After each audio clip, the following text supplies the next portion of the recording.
The wagon wheels creaked against the frozen ground as Deborah Scott pressed her hand to her swollen belly, feeling the child within stir restlessly. Snow had begun to fall in thick, heavy flakes that clung to her worn woolen cloak, and the bitter wind cut through the thin fabric like a blade. She pulled the letter from her pocket once more. Though she had memorized every word David Williams had written months ago when she had answered his advertisement for a wife. The paper was soft from handling, the ink slightly smudged where her tears had fallen during the long journey west. He had promised her a home, safety, and a place where she could raise her child without the whispered judgments that had followed her through the streets of Boston. What he did not know, what she had not found the courage to tell him, was that the child she carried belonged to another man entirely.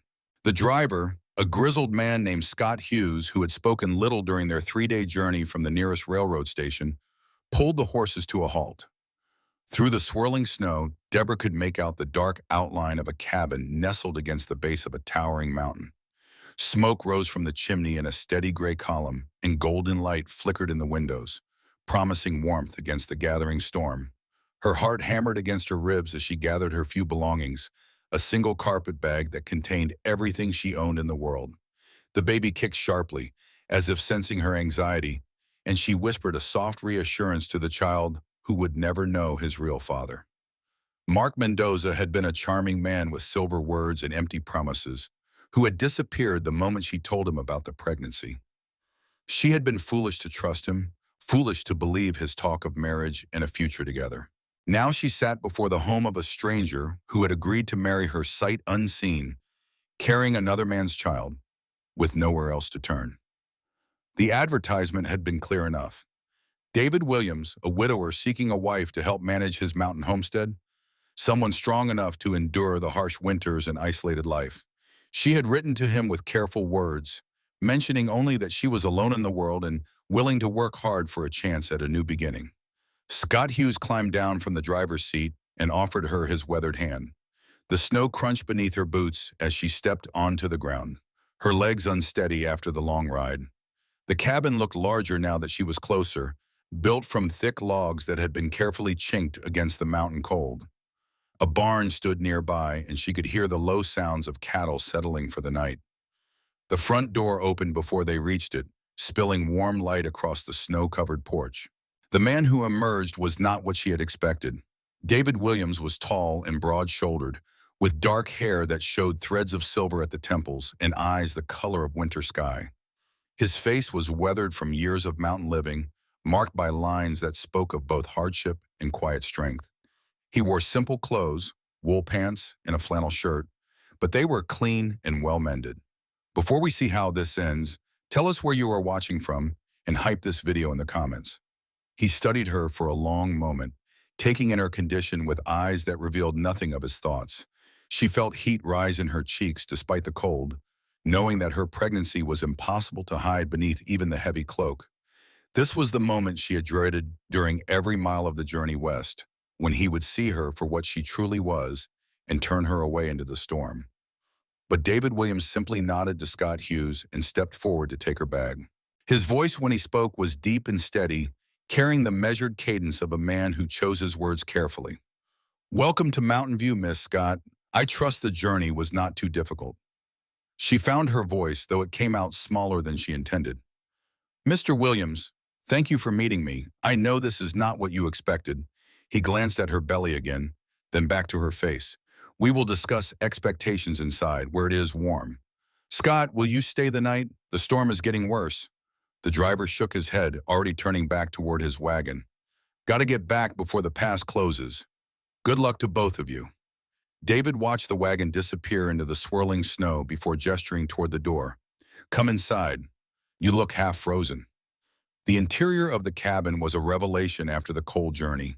A large stone fireplace dominated one wall, crackling with a fire that cast dancing shadows across walls lined with bookshelves and simple furniture. The floors were wide plank wood, covered with thick rugs that muffled their footsteps. Everything was clean and well-maintained, speaking of a man who took pride in his home despite living alone. He took her cloak and hung it near the fire to dry, then gestured toward a chair close to the hearth. "Sit, I will make coffee." She lowered herself carefully into the chair, feeling the blessed warmth seep into her bones. The baby settled as she relaxed, and for the first time in days, she allowed herself to hope that perhaps this might work out after all. The cabin felt like a real home, not just a shelter, and David Williams seemed like a decent man, even if he was clearly surprised by her condition. He moved efficiently around the kitchen area, preparing coffee and setting out bread and cold meat on a wooden plate. His movements were economical and practiced, those of a man accustomed to caring for himself. When he brought her a steaming cup, she wrapped her fingers around it gratefully and inhaled the rich aroma. "Thank you, this is very kind." He settled into the chair across from her, cradling his own cup between large calloused hands. His gaze was direct but not unkind as he studied her face. "Your letters made no mention of a child." The words she had rehearsed during the long journey seemed to stick in her throat. She had planned to ease into the truth, to let him get to know her before revealing the full extent of her deception. But sitting here in his home, accepting his hospitality while carrying such a significant secret, felt wrong. "No, they did not. I should have told you. I was afraid you would refuse to meet me if you knew." He was quiet for a long moment, sipping his coffee while the fire popped and hissed in the background. When he finally spoke, his voice held no anger, only a measured consideration that somehow made her feel worse than shouting would have. "The father. Where is he? Gone." "He left when I told him about the baby. I have not seen him since." She watched his face for signs of disgust or judgment, but found only the same thoughtful expression he had worn since she arrived. Outside, the wind howled around the cabin, reminding her that she had nowhere else to go if he decided to send her away. "Do you have family who could take you in?" "No, my parents died of fever 2 years ago. I have been working as a seamstress, but when the baby started showing, I lost my position. No one wants to employ an unmarried woman in my condition." David nodded slowly, as if this confirmed something he had already suspected. "The mountain winter is harsh. A woman alone, especially with a child, would not survive it. I know I deceived you. I know this is not what you agreed to when you answered my letter. But I promise you, I am a hard worker. I can cook and clean and mend. I will earn my keep." He set down his cup and leaned back in his chair, studying her with those penetrating blue eyes. "What is your plan, Miss Scott? What do you hope will happen now?" The directness of the question caught her off guard.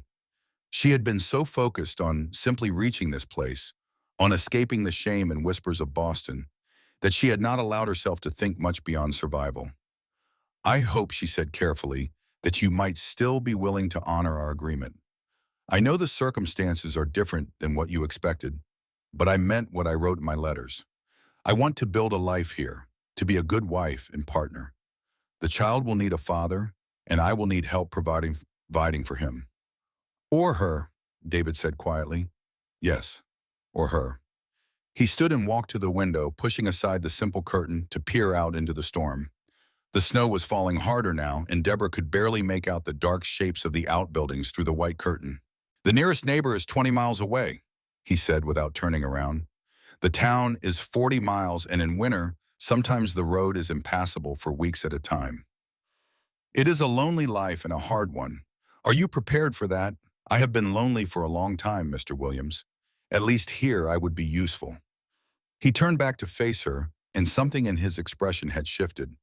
There was still the careful reserve, but beneath it, she thought she glimpsed something that might have been understanding.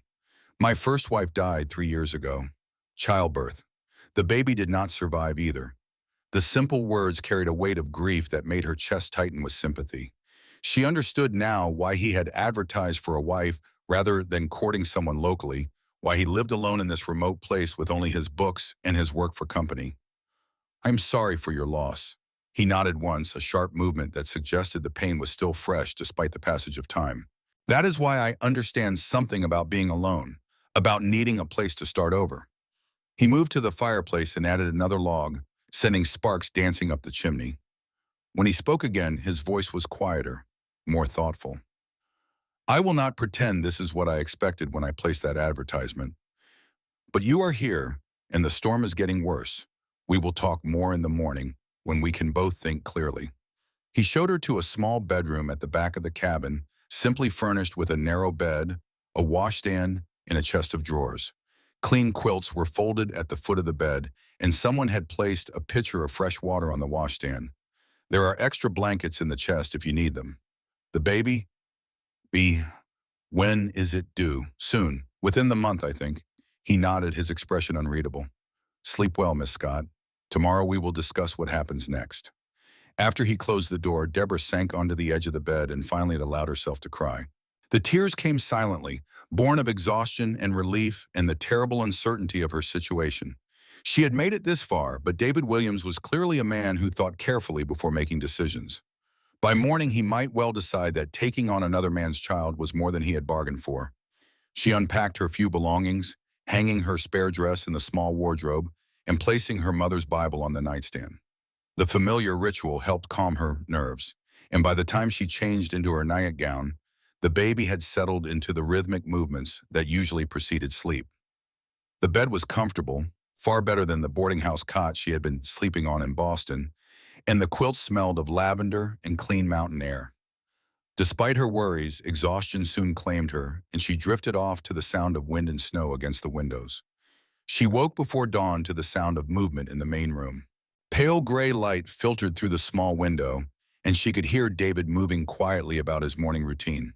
The baby was active, pressing against her ribs in a way that made breathing difficult, and she knew from experience that sleep would not return.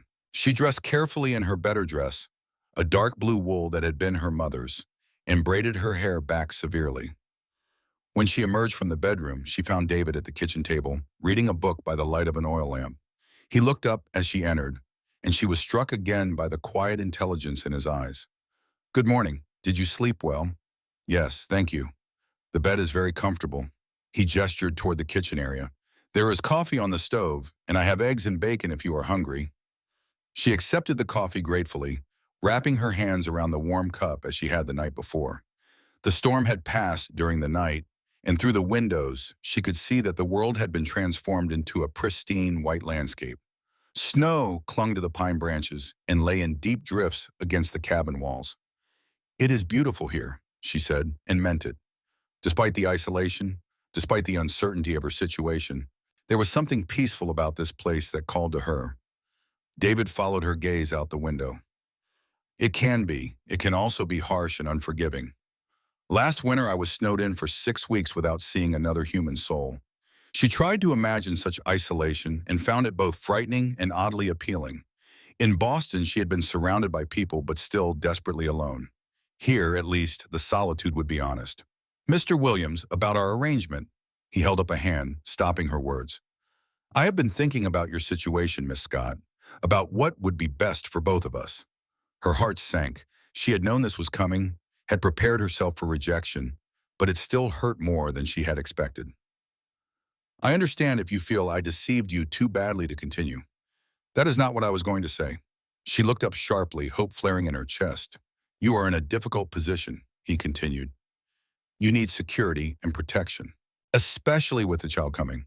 I need a partner, someone to help manage this place and provide companionship during the long winters. Perhaps we can find a way to make this work that benefits us both." "What are you suggesting?" "A practical arrangement. We marry as planned, but with clear understanding of what that means. You will have my name and my protection. The child will be mine legally, raised as my own. In return, you will help manage the household and provide the companionship I sought when I placed the advertisement, and the other aspects of marriage." He was quiet for a moment, and she saw a flicker of something that might have been pain cross his features. "That will be your choice when you are ready. I will not force anything on you. This arrangement is about survival and partnership, not romance." The offer was more than she had dared hope for, but something in his careful words made her hesitate. "You speak as if you do not expect affection to develop between us." "I do not expect anything beyond what we agree to here and now. If more develops naturally over time, well, that would be a blessing. But I will not build false hopes." She studied his face, trying to understand what had made him so cautious about emotional connections. His first wife's death had clearly affected him deeply, but she sensed there was more to his reserve than simple grief. "What do you expect from me, specifically?" "Honesty, going forward, help with the household tasks and the business side of the ranch, companionship during the isolated months, and loyalty, Miss Scott. If we do this, we do it completely. There can be no looking back, no regrets about what might have been with other people. The last comment seemed pointed, and she wondered if he was thinking about the father of her child. Mark Mendoza seemed like a figure from another lifetime now, a foolish mistake that had led her to this moment. I can promise you all of those things, Mr. Williams. I want to build a life here, a real life. I have no desire to look backward. He nodded, seeming satisfied with her response. Then we should discuss practical matters. The baby will need supplies, clothes, a cradle. The nearest doctor is in town, 40 miles away. If the weather is bad when your time comes, we will have to manage on our own. The reality of giving birth in such an isolated place sent a chill through her, but she forced herself to remain calm. Have you ever, that is, do you have experience with such things? Some. I helped when Julie was in labor, and I have assisted with difficult birth among the livestock. It is not the same, but some of the principles apply. She nodded, though the thought of relying on his veterinary experience during childbirth was hardly comforting. Still, it was more than she would have had if she had remained in Boston, where no doctor would have attended an unmarried woman without payment she could not afford. When would you want to have the ceremony? As soon as possible. The circuit preacher comes through once a month, but with the baby due so soon, we should not wait. There is a justice of the peace in town who can perform the ceremony if the weather permits travel. Today, she blinked in surprise. Today, the roads are clear now, but another storm is coming. I can see it in the sky. If we are going to do this, we should do it while we can still reach town safely. The speed of it took her breath away, but she realized he was right. Waiting would only increase the chances of being trapped by weather when the baby came, and her condition would only become more obvious with each passing day. Very well. Today, he stood and moved toward the door. I will hitch the wagon while you prepare. Dress warmly. The ride will be cold, and we may have to move quickly on the way back. After he left, Deborah sat alone at the table, trying to absorb the magnitude of what was about to happen. In a few hours, she would be married to a man she had known for less than 24 hours, committed to a life in this remote place with no possibility of escape. But as she looked around the cabin, taking in the evidence of David's careful stewardship and quiet dignity, she felt a sense of rightness about the decision. He was offering her exactly what she needed: protection, security, and a chance to raise her child without shame. In return, she could offer him the partnership and companionship he sought. It might not be love, but it was honest, and that was more than she had found with Mark Mendoza's silver words and empty promises. She changed into her best dress, a dark green wool that had been her mother's wedding dress, altered to accommodate her pregnancy. It was simple but well made, and she hoped it would be appropriate for the occasion. She packed a small bag with necessities for the journey, unsure when they would return home. The word surprised her with its naturalness. Home. Already this place felt more like home than anywhere she had lived since her parents' death. David returned with the wagon, a sturdy vehicle pulled by two strong horses that looked capable of handling the mountain roads. He helped her up onto the seat, tucking heavy blankets around her legs to ward off the cold. The morning air was sharp and clean, scented with pine and the lingering smell of snow. The road to town wound through spectacular mountain scenery, past frozen streams and stands of evergreen trees heavy with snow. Under other circumstances, Deborah would have enjoyed the beauty of the landscape, but she found herself too nervous to appreciate it fully. She was about to marry a virtual stranger, and despite his kindness and apparent decency, she knew almost nothing about the man who would become her husband. "Tell me about your ranch," she said, partly to distract herself from her nervousness, and partly because she realized she should know more about the life she was choosing. "I run cattle mostly, some sheep. The land has been in my family for 15 years. My father started the ranch, and I took it over when he died." "Do you have other family, a brother in California?" "We write occasionally, but we have not seen each other in several years." "What about you? You mentioned that your parents died, but do you have other relatives, an aunt in Philadelphia?" "But we were never close." She made it clear that she did not approve of my situation. The disapproval of family was something she had grown accustomed to during the months of her pregnancy. Even before Mark Mendoza disappeared, there had been whispers and pointed looks from neighbors who suspected her condition. The aunt's rejection had been the final push that sent her west in search of a new beginning. "What kind of work did you do in Boston?" "I was a seamstress, mostly mending and alterations. I also did some embroidery work for ladies who could afford such luxuries. Those skills will be useful here. We are a long way from stores, so most clothing and household items must be made or repaired at home." She nodded, pleased that her abilities would have practical value in her new life. It felt good to think about being useful again, about having a purpose beyond simply surviving each day. The town, when they reached it, was smaller than she had expected. A single main street lined with wooden buildings, a few dozen houses scattered on the surrounding hillsides, and the constant backdrop of towering mountains that made everything feel temporary and small. Despite its size, it bustled with activity, and she realized that this was probably the hub for ranchers and farmers scattered across a wide area. David guided the wagon to a stop in front of a building marked with a sign reading Justice of the Peace. He helped her down from the wagon, and she noticed that several people on the street had stopped to stare at them. Word of their arrival would spread quickly in a town this size, she realized, and by evening everyone would know that the mountain man David Williams had come to town with a pregnant woman. The Justice of the Peace was a thin, elderly man named Jack Richardson, who looked them over with shrewd eyes before agreeing to perform the ceremony. He asked few questions, apparently accustomed to unusual circumstances in frontier marriages, but he did require them to sign a registry and provide witness signatures. David found two townspeople willing to serve as witnesses, a shopkeeper named Eric Gutierrez and his wife Maria Nguyen. They seemed curious about the hasty marriage, but were polite enough not to ask intrusive questions. The ceremony itself was brief and businesslike, with none of the romance or celebration Deborah had once imagined for her wedding day. When Jack Richardson pronounced them man and wife, David turned to her with the same measured expression he had worn all morning. He leaned down and kissed her cheek gently, a chaste gesture that somehow felt more meaningful than passionate declarations might have. "Mrs. Williams," he said quietly, and she felt a little thrill at hearing her new name. After completing the legal paperwork, they made several stops around town to purchase supplies. David bought fabric for baby clothes, additional food stores, and medical supplies that might be needed for the birth. He consulted her on choices when appropriate, but seemed to have a clear understanding of what would be necessary for the months ahead. At the general store, they encountered Lisa Ramos, a woman about Deborah's age who introduced herself as the wife of a neighboring rancher. She was friendly but curious, and Deborah could see her calculating the timeline between the wedding and the obvious pregnancy.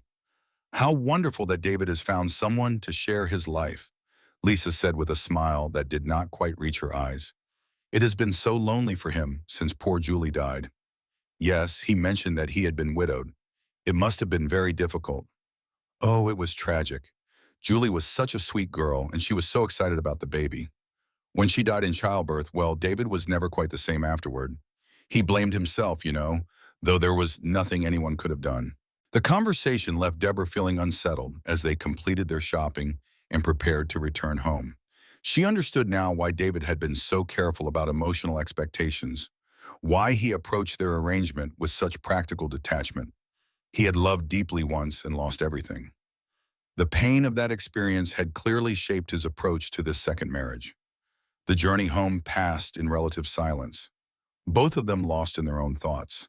The sky had grown overcast while they were in town, and David pushed the horses harder than he had on the morning trip, clearly concerned about the approaching weather. They reached the cabin just as the first snowflakes began to fall, and David quickly unhitched the horses and got them settled in the barn while Deborah carried their purchases inside. By the time he returned to the house, the snow was falling steadily, and the wind was beginning to pick up. "It looks like we made it just in time," he said, stamping the snow off his boots before entering. "Yes, thank you for thinking of that. I would not have wanted to be caught on the road in a storm." He nodded and began unpacking the supplies they had purchased. As he worked, Deborah found herself studying her new husband, trying to reconcile the practical man who had married her for companionship with the grieving widower who still carried the pain of his first wife's death. "David," she said finally, "may I ask you something?" He looked up from the bolt of fabric he was examining. "Of course. Do you think you will ever be able to care for this child as truly your own, or will you always see him as another man's son?" The question seemed to catch him off guard, and he was quiet for a long moment before answering. I have thought about that. The child will carry my name and inherit my land. In the eyes of the law and this community, he will be my son. As for the rest, I suppose time will tell. It was an honest answer, if not entirely reassuring. She realized that she was asking him to love a child who represented her relationship with another man, and that such feelings could not be commanded or expected immediately. I hope, she said carefully, that when you hold him, you will see only an innocent child who needs a father. I hope so too, Mrs. Williams.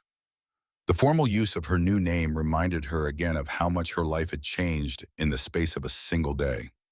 This morning she had been Deborah Scott, an unmarried woman with an uncertain future. Tonight she was Mrs. David Williams with a home and a husband and legal protection for her child. The baby chose that moment to kick vigorously, and she pressed her hand to her side with a small gasp. David looked up sharply at the sound. Are you all right? Yes, just active. I think he knows something has changed today. David set down the fabric and moved closer, his expression concerned. May She nodded and he placed his large hand gently on her belly. The baby kicked again, directly under his palm, and she saw something shift in his expression. For just a moment, the careful reserve slipped, and she glimpsed something that might have been wonder. He is strong, David said quietly. Yes, very strong. He kept his hand there for another moment, feeling the movements of the child who would soon be born into their unconventional family. When he finally stepped back, some of the tension seemed to have left his shoulders.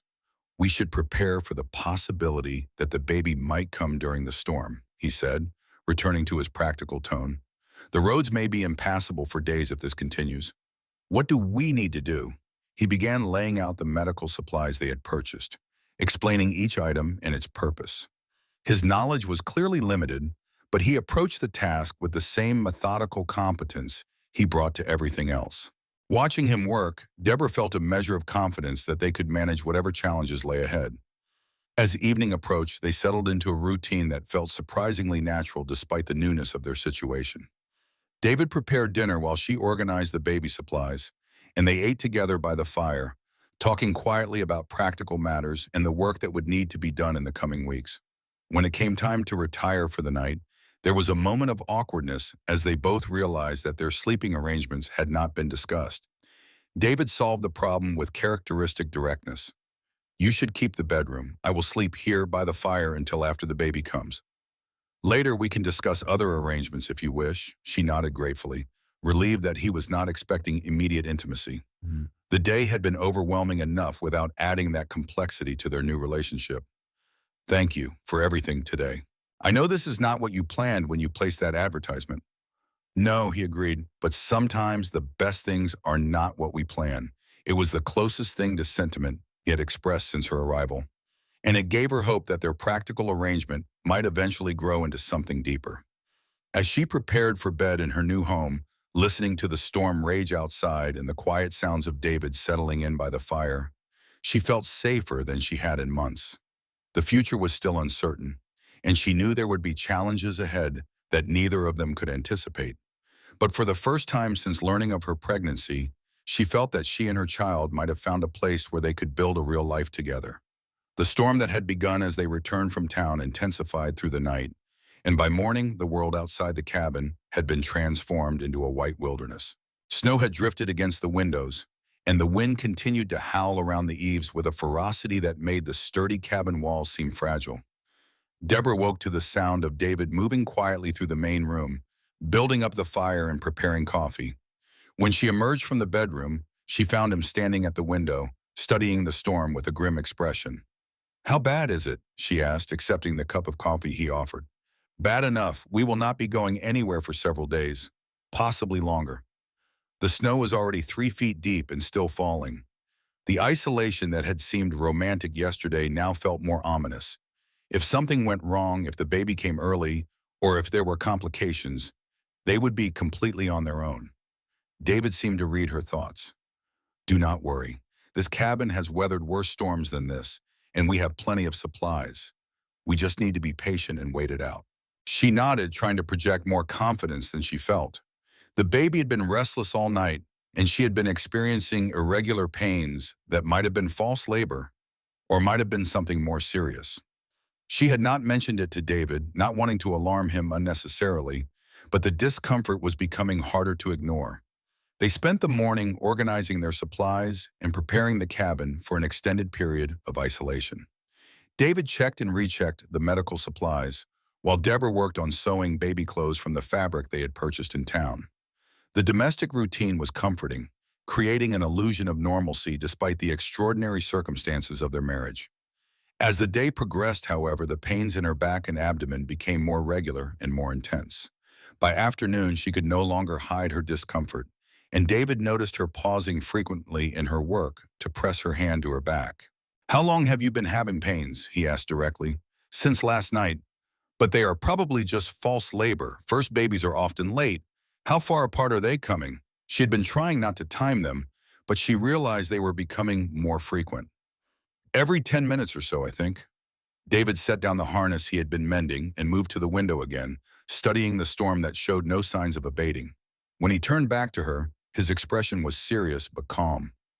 "I think we should prepare for the possibility that this baby is coming sooner than we expected. Storm babies are not uncommon. Sometimes the changes in pressure can bring on labor." The thought of giving birth during a blizzard, with only David to assist, filled her with terror. But there was no choice now, no way to reach town or summon help. She would have to trust in his experience and her own strength to see them through. "What do we need to do?" "First, we need to set up a proper birthing area.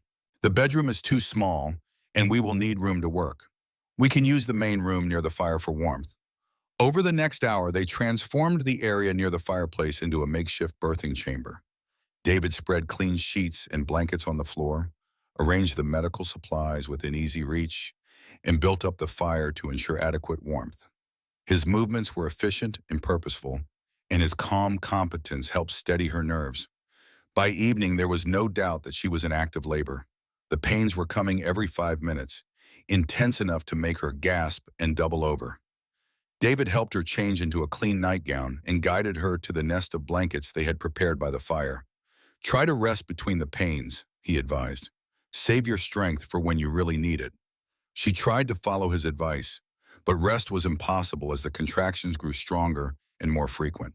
David remained beside her, offering water and encouragement, occasionally checking her progress with the gentle competence of someone who had done this before. As the night wore on, the storm outside seemed to mirror the intensity of her labor. The wind shrieked around the cabin, and snow pelted against the windows with increasing fury. Inside, the fire cast dancing shadows on the walls, creating an intimate cocoon of warmth and light against the chaos beyond. During a brief respite between contractions, Deborah found herself studying David's face in the firelight. He looked tired but alert, focused entirely on her needs and the task at hand. There was something deeply reassuring about his presence, about the way he seemed to know exactly what to do despite the extraordinary circumstances. "David," she said during another pause, "I want you to know if something happens to me, the baby's name is supposed to be Thomas. Thomas Williams now. Nothing is going to happen to you," he said firmly. "But I will remember." The use of his surname for the child seemed to affect him, and she saw his expression soften slightly. For the first time since her arrival, he looked at her not just as a practical arrangement, but as his wife carrying his child in the eyes of the world. As dawn approached, the contractions became overwhelming, and she knew the baby was coming, whether she was ready or not. David positioned himself to assist, his hands steady and sure despite the magnitude of what they were facing together. "I can see the head." He said, his voice tight with concentration. "The baby is coming, Deborah. You need to push now." She bore down with all her strength, drawing on reserves she had not known she possessed. The pain was beyond anything she had imagined, but beneath it was a fierce determination to bring this child safely into the world. David's voice guided her through each contraction, telling her when to push and when to rest, his calm authority anchoring her when the pain threatened to overwhelm her completely. Finally, with a rush of fluid and relief, the baby slipped free. David caught the tiny form expertly, clearing the airway and stimulating breathing until the cabin filled with the healthy wail of a newborn. Through her exhaustion and relief, Deborah heard him laugh, a sound of pure joy that transformed his usually serious face. "It is a boy," he said, wrapping the baby in a clean blanket before placing him in her arms. Thomas Williams, and he is perfect. Looking down at her son, Deborah felt a love so fierce and immediate that it took her breath away. The baby was small but well-formed, with a cap of dark hair and eyes that seemed to look directly at her with startling intelligence. All the fear and uncertainty of the past months melted away in the face of this perfect, innocent life. "Hello, Thomas," she whispered. "Welcome to your family." David worked efficiently to complete the birth process and ensure her comfort, but she noticed that his eyes kept returning to the baby with an expression of wonder that gave her hope for their future. When he finally settled beside them, still close enough to help if needed, she saw him looking at Thomas with something that might have been the beginning of paternal love. "He really is beautiful," David said quietly.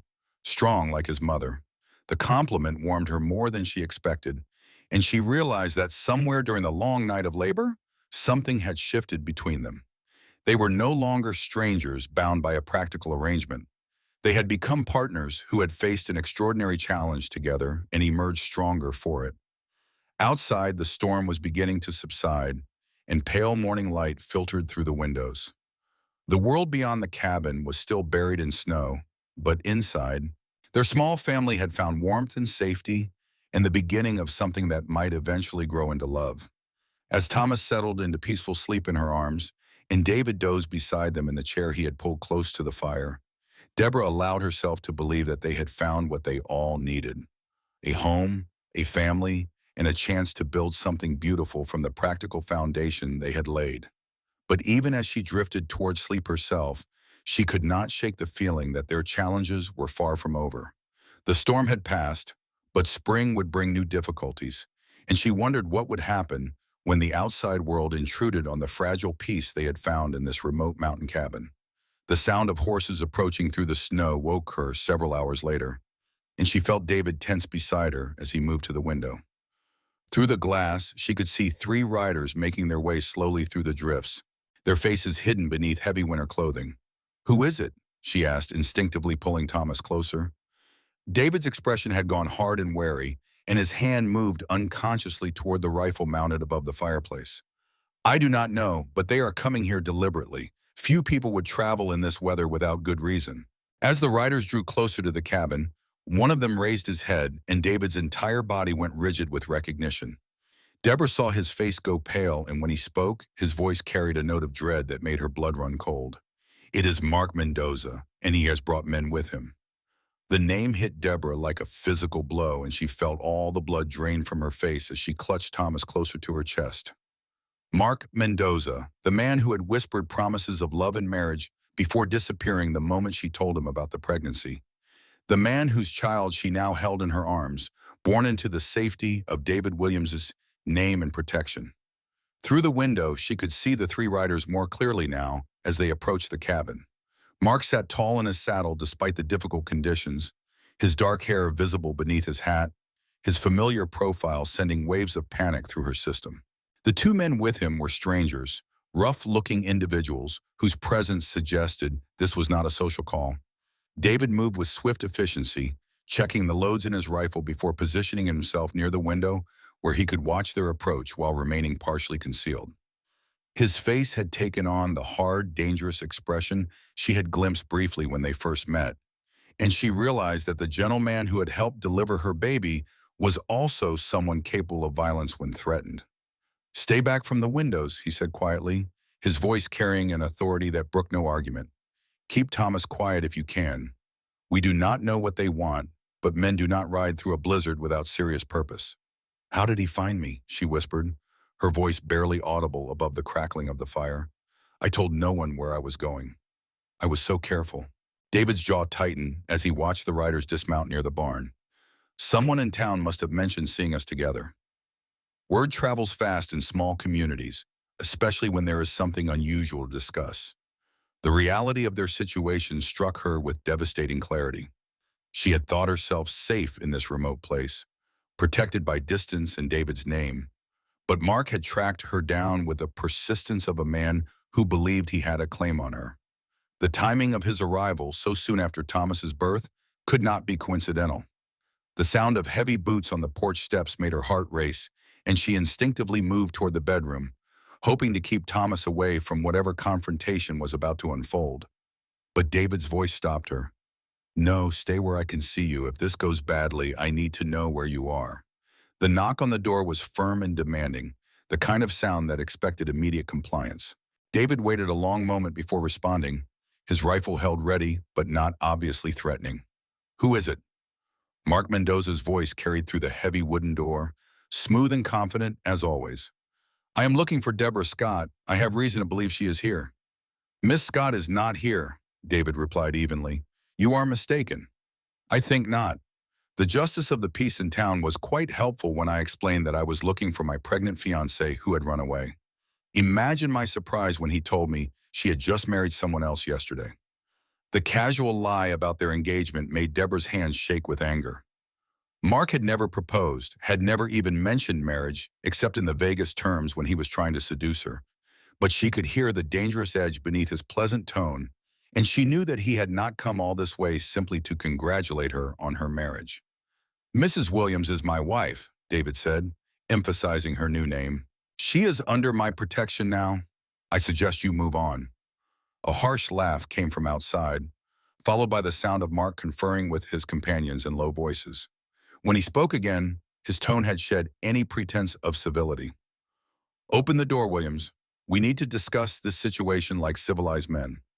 I have traveled a long way in difficult conditions, and I am not leaving without what belongs to me." "Nothing here belongs to you," David replied, his voice deadly calm. "You are trespassing on my land. I advise you to leave while you still can." The threat was unmistakable, but instead of deterring Mark, it seemed to amuse him. Through the window, Deborah could see him gesture to his companions, and she noticed for the first time that all three men were armed. The realization that David was outnumbered 3-1 made her stomach clench with fear. "That is where you are wrong, friend. The child that woman is carrying is mine, conceived before she ran away to play house with you. I have legal rights that supersede whatever arrangement you two have made." The words hung in the air like a challenge, and Deborah saw David's knuckles whiten as he gripped his rifle more tightly. She wanted to speak, to tell Mark that he had forfeited any rights when he abandoned her, but she knew that revealing her presence would only make the situation more volatile. "Even if that were true," David said carefully, "the child would still be legally mine now. Mrs. Williams is my wife, and any child born to her carries my name. We will see about that. I have money and lawyers, Williams, more than a mountain hermit could ever hope to match. If you do not open this door and let me speak to Deborah, I will make your life very difficult indeed." The casual mention of lawyers and money revealed the true nature of Mark's confidence. He was not just a man pursuing a lost love or even asserting paternal rights. He was someone with resources and connections, someone who believed he could use the legal system to get what he wanted regardless of Deborah's wishes. David glanced back at her, and she saw a flicker of uncertainty cross his features.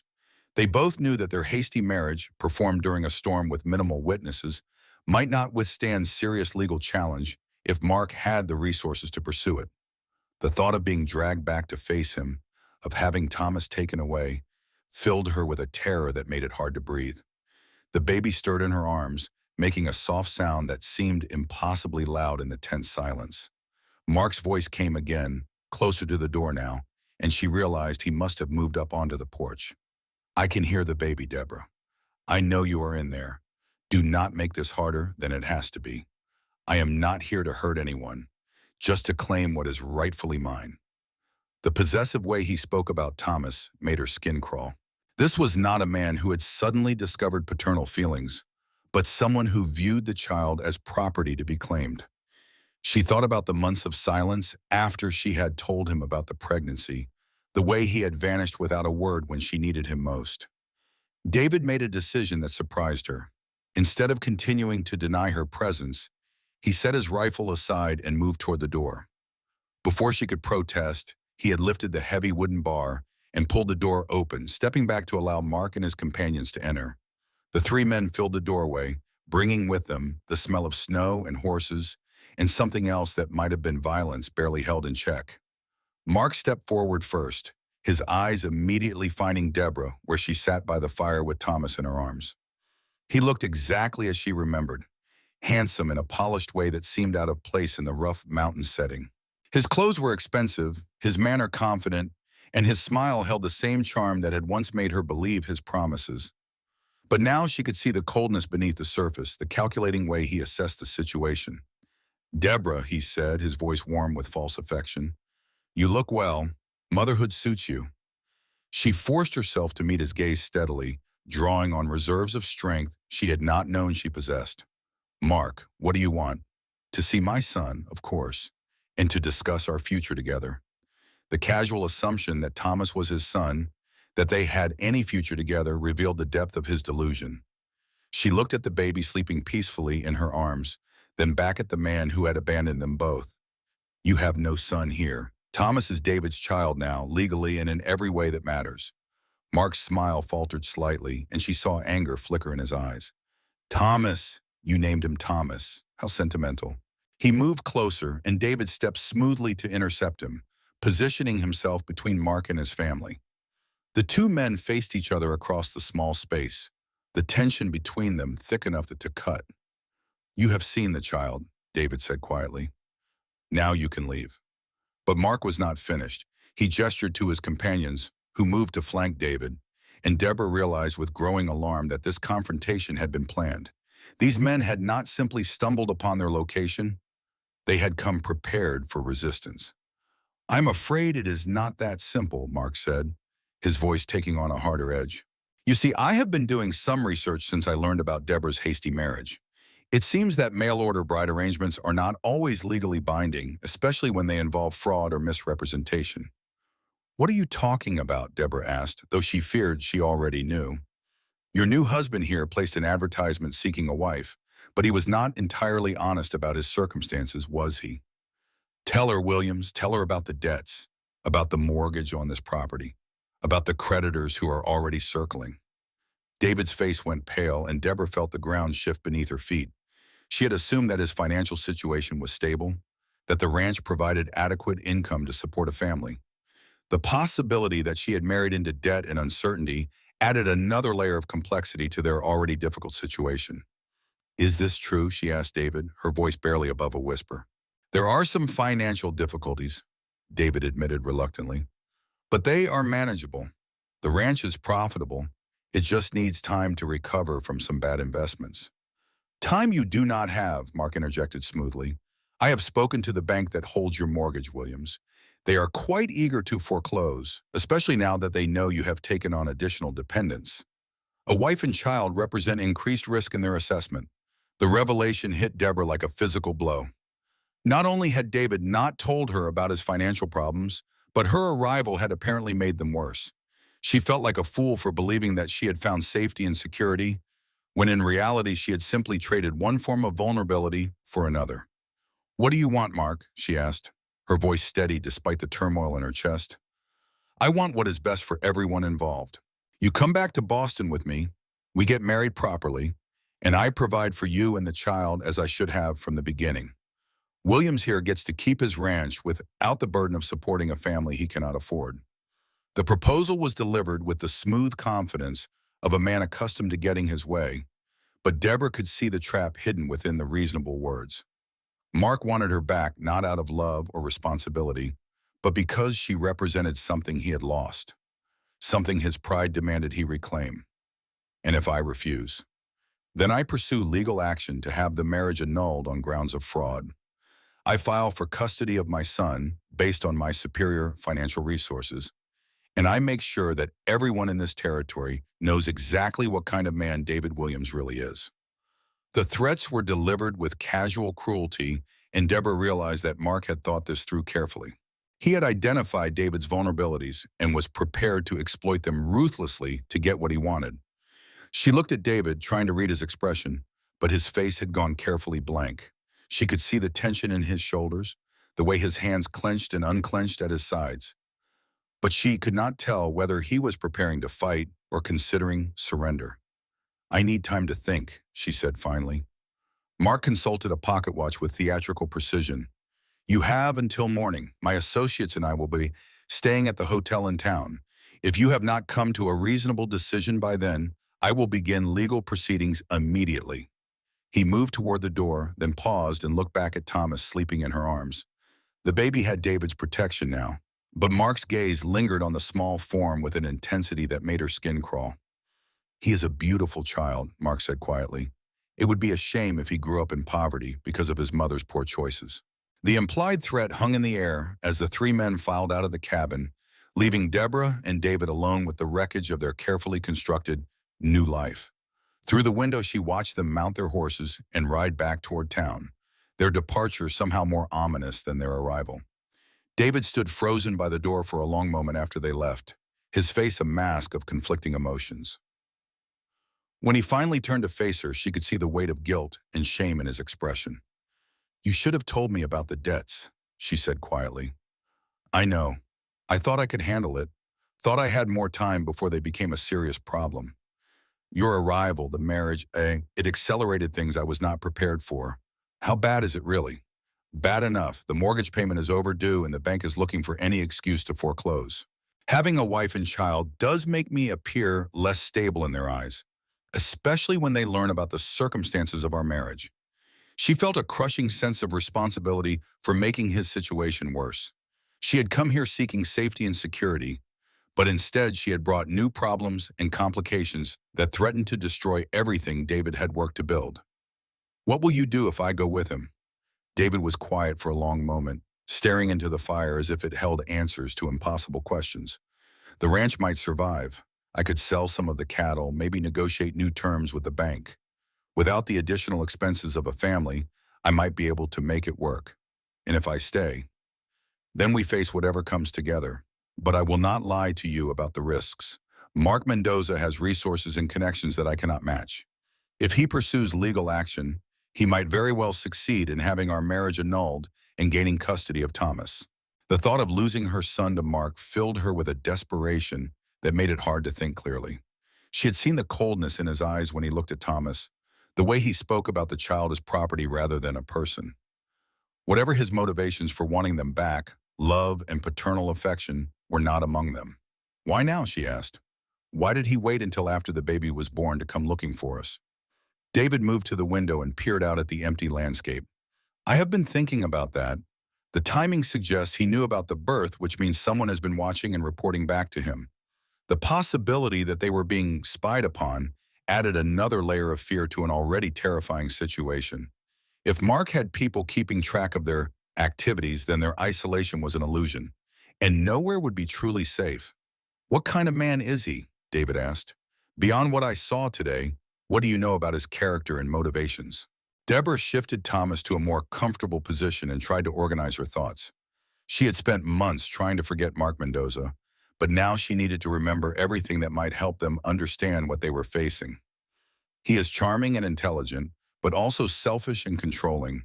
He likes to win, and he does not handle rejection well. When I told him about the pregnancy, he did not just leave, he disappeared completely, as if I had never existed.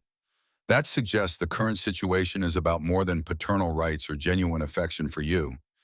Yes, I think his pride was wounded when I managed to escape and build a new life without him. He cannot stand the idea that I succeeded where he expected me to fail." David nodded grimly. "Men like that can be very dangerous when their ego is threatened. They will go to great lengths to reassert control, regardless of the cost to others." The baby woke and began to fuss, and Deborah automatically began to rock him gently. The simple maternal gesture seemed to anchor her in the present moment, reminding her of what was truly at stake in this confrontation. "David, what would happen to Thomas if Mark gained custody? Would he be a good father?" The question hung between them, heavy with implications. David studied her face carefully before answering. "What do you think?" She looked down at her son, so small and vulnerable in her arms, and felt a fierce protectiveness rise in her chest. Mark had shown no interest in being a father when it mattered, had abandoned them both when she needed support most. His sudden appearance now, armed with lawyers and threats, suggested that his motivations had nothing to do with love for his child. "I think he would use Thomas as a weapon against me, a way to ensure that I could never truly escape his control. Then we have our answer about what we need to do." The simple statement carried a weight of commitment that surprised her. Despite the financial problems, despite the complications her presence had brought to his life, David was prepared to fight for their family. The realization filled her with a gratitude so intense it brought tears to her eyes. You would risk everything for us, even though you barely know me, even though Thomas is not really your son. David moved to sit beside her, close enough that she could see the sincerity in his eyes. When I married you yesterday, I made a commitment. When I helped deliver Thomas, he became my responsibility. Mark Mendoza can threaten legal action and financial ruin, but he cannot change the fact that you are my wife and Thomas is my son in every way that matters. The words were simple, but they carried more weight than all of Mark's smooth promises ever had. This was a man who understood the meaning of commitment, who would stand by his word even when it cost him dearly. What do we do? First, we need to understand exactly what legal standing we have. The marriage was performed by a licensed justice of the peace with proper witnesses. That should make it legally binding regardless of the circumstances that brought us together. But Mark mentioned fraud and misrepresentation. He can claim whatever he wants, but proving it in court would be another matter entirely. Our marriage is legitimate, and Thomas was born after the ceremony, which makes him legally my son under territorial law. The technical details provided some comfort, but Deborah knew that legal technicalities might not be enough if Mark had the resources to pursue a prolonged court battle. They needed more than just legal standing. They needed a way to neutralize his threats entirely. There is something else we need to consider, David said carefully. Mark's willingness to travel through dangerous winter conditions and bring armed men with him suggests a level of desperation that goes beyond simple wounded pride. What do you mean? I mean, there might be more to his motivation than he is telling us. Men with money and lawyers do not usually resort to intimidation tactics unless they have something to hide or something urgent to accomplish. The suggestion opened up new possibilities that Deborah had not considered. She thought back to her relationship with Mark, trying to remember anything that might explain his current behavior beyond simple possessiveness. He mentioned having money and resources, but when I knew him in Boston, he was always somewhat secretive about his business dealings. He had money, but I never knew exactly where it came from. That could be significant. If his wealth comes from questionable sources, he might be more vulnerable than he appears. How would we find out something like that? David was quiet for a moment, clearly weighing options and risks. There are people in town who might have information, but approaching them could be dangerous if Mark has allies there. The conversation was interrupted by the sound of horses approaching again, and both of them tensed, fearing that Mark had returned with reinforcements. But when David looked out the window, his expression shifted from alarm to surprise. It is Lisa Ramos and her husband, and they have someone with them I do not recognize. The arrival of neighbors during such a dangerous time seemed like either a blessing or another complication, and Deborah found herself unsure which to hope for. David moved to open the door as the three riders approached, but she noticed he kept his rifle within easy reach. Lisa Ramos dismounted first, her face flushed with cold and what looked like anger. Her husband Carlos followed, along with a third man Deborah had never seen before. He was older, perhaps 50, with the weathered look of someone who had spent his life in hard places, but his clothes and bearing suggested education and authority. David, Lisa said without preamble, we need to talk about the men who came through town asking questions about you and your wife. David stepped aside to let them enter, and Deborah noticed how Lisa's gaze immediately went to Thomas in her arms. There was something protective in the older woman's expression that gave her hope. This is Sheriff Bill Morrison from the territorial capital, Lisa continued, gesturing to the older man.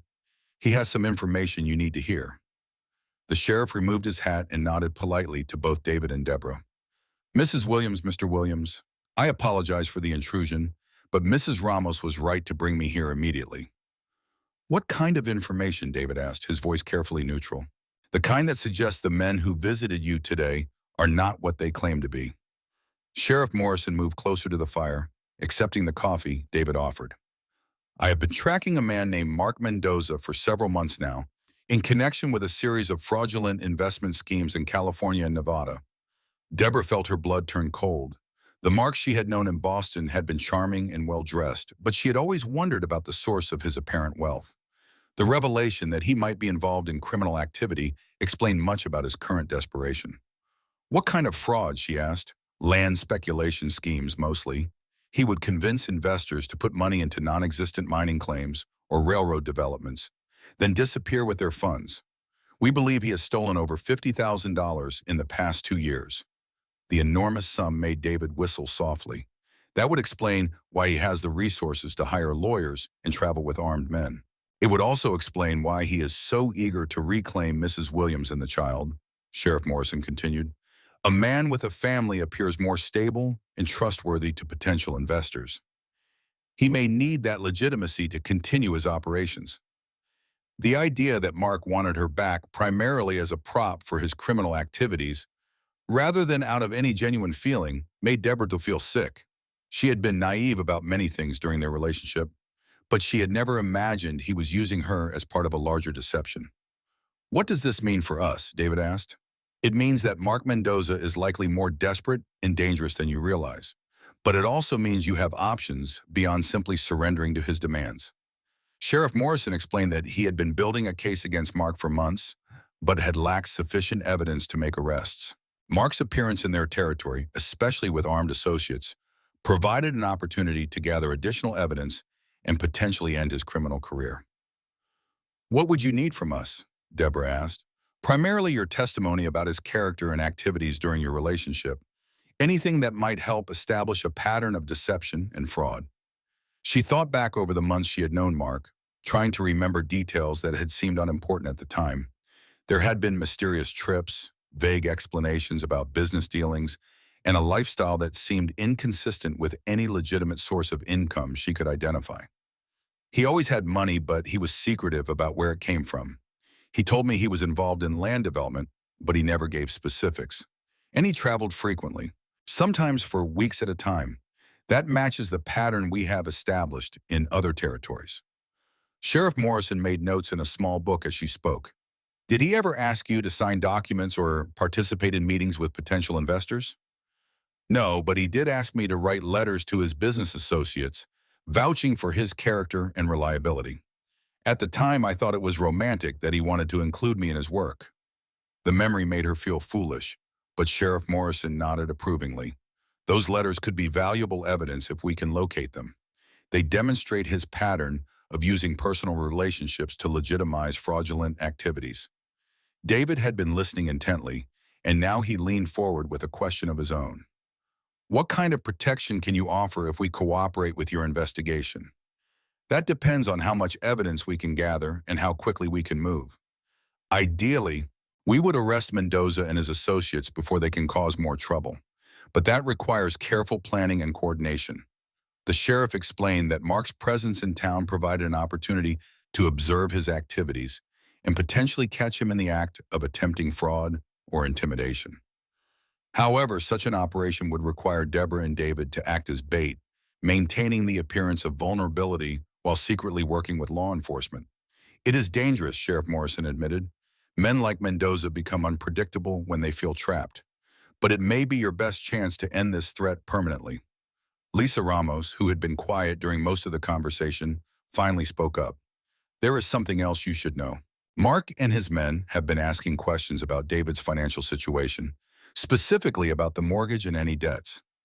That confirms our suspicion that he has done research before coming here, David said grimly. He knows exactly where to apply pressure. But it also suggests he may be planning something beyond simple legal action, Sheriff Morrison added.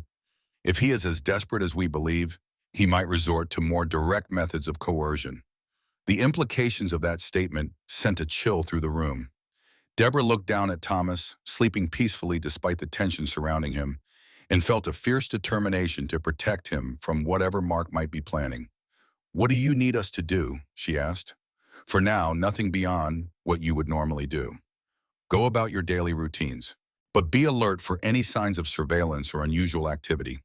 We will position men in town to watch Mendoza and his associates, and if he approaches us again, try to keep him talking. The more he reveals about his plans and motivations, the better our chances of building a solid case against him. Sheriff Morrison prepared to leave, but before he reached the door, he turned back with one final piece of advice. Do not underestimate this man, Mrs. Williams. He has evaded capture for over 2 years, which means he is intelligent and resourceful. But he is also growing desperate, and desperate men make mistakes. After the sheriff and the Ramos family departed, David and Deborah sat in silence for a long time, absorbing the magnitude of what they had learned. The revelation that Mark was a wanted criminal changed everything about their situation, but it also created new dangers and uncertainties. "Do you think we can trust the sheriff?" Deborah asked finally. David considered the question carefully before answering. "Lisa Ramos brought him here, and I trust her judgment. But even if Morrison is legitimate, working with the law enforcement carries its own risks." "What kind of risks?" "If something goes wrong, if Mark realizes we are cooperating with the authorities, he might decide that eliminating us entirely is easier than trying to reclaim you and Thomas." The brutal assessment made her shiver, but she knew David was right to consider all possibilities.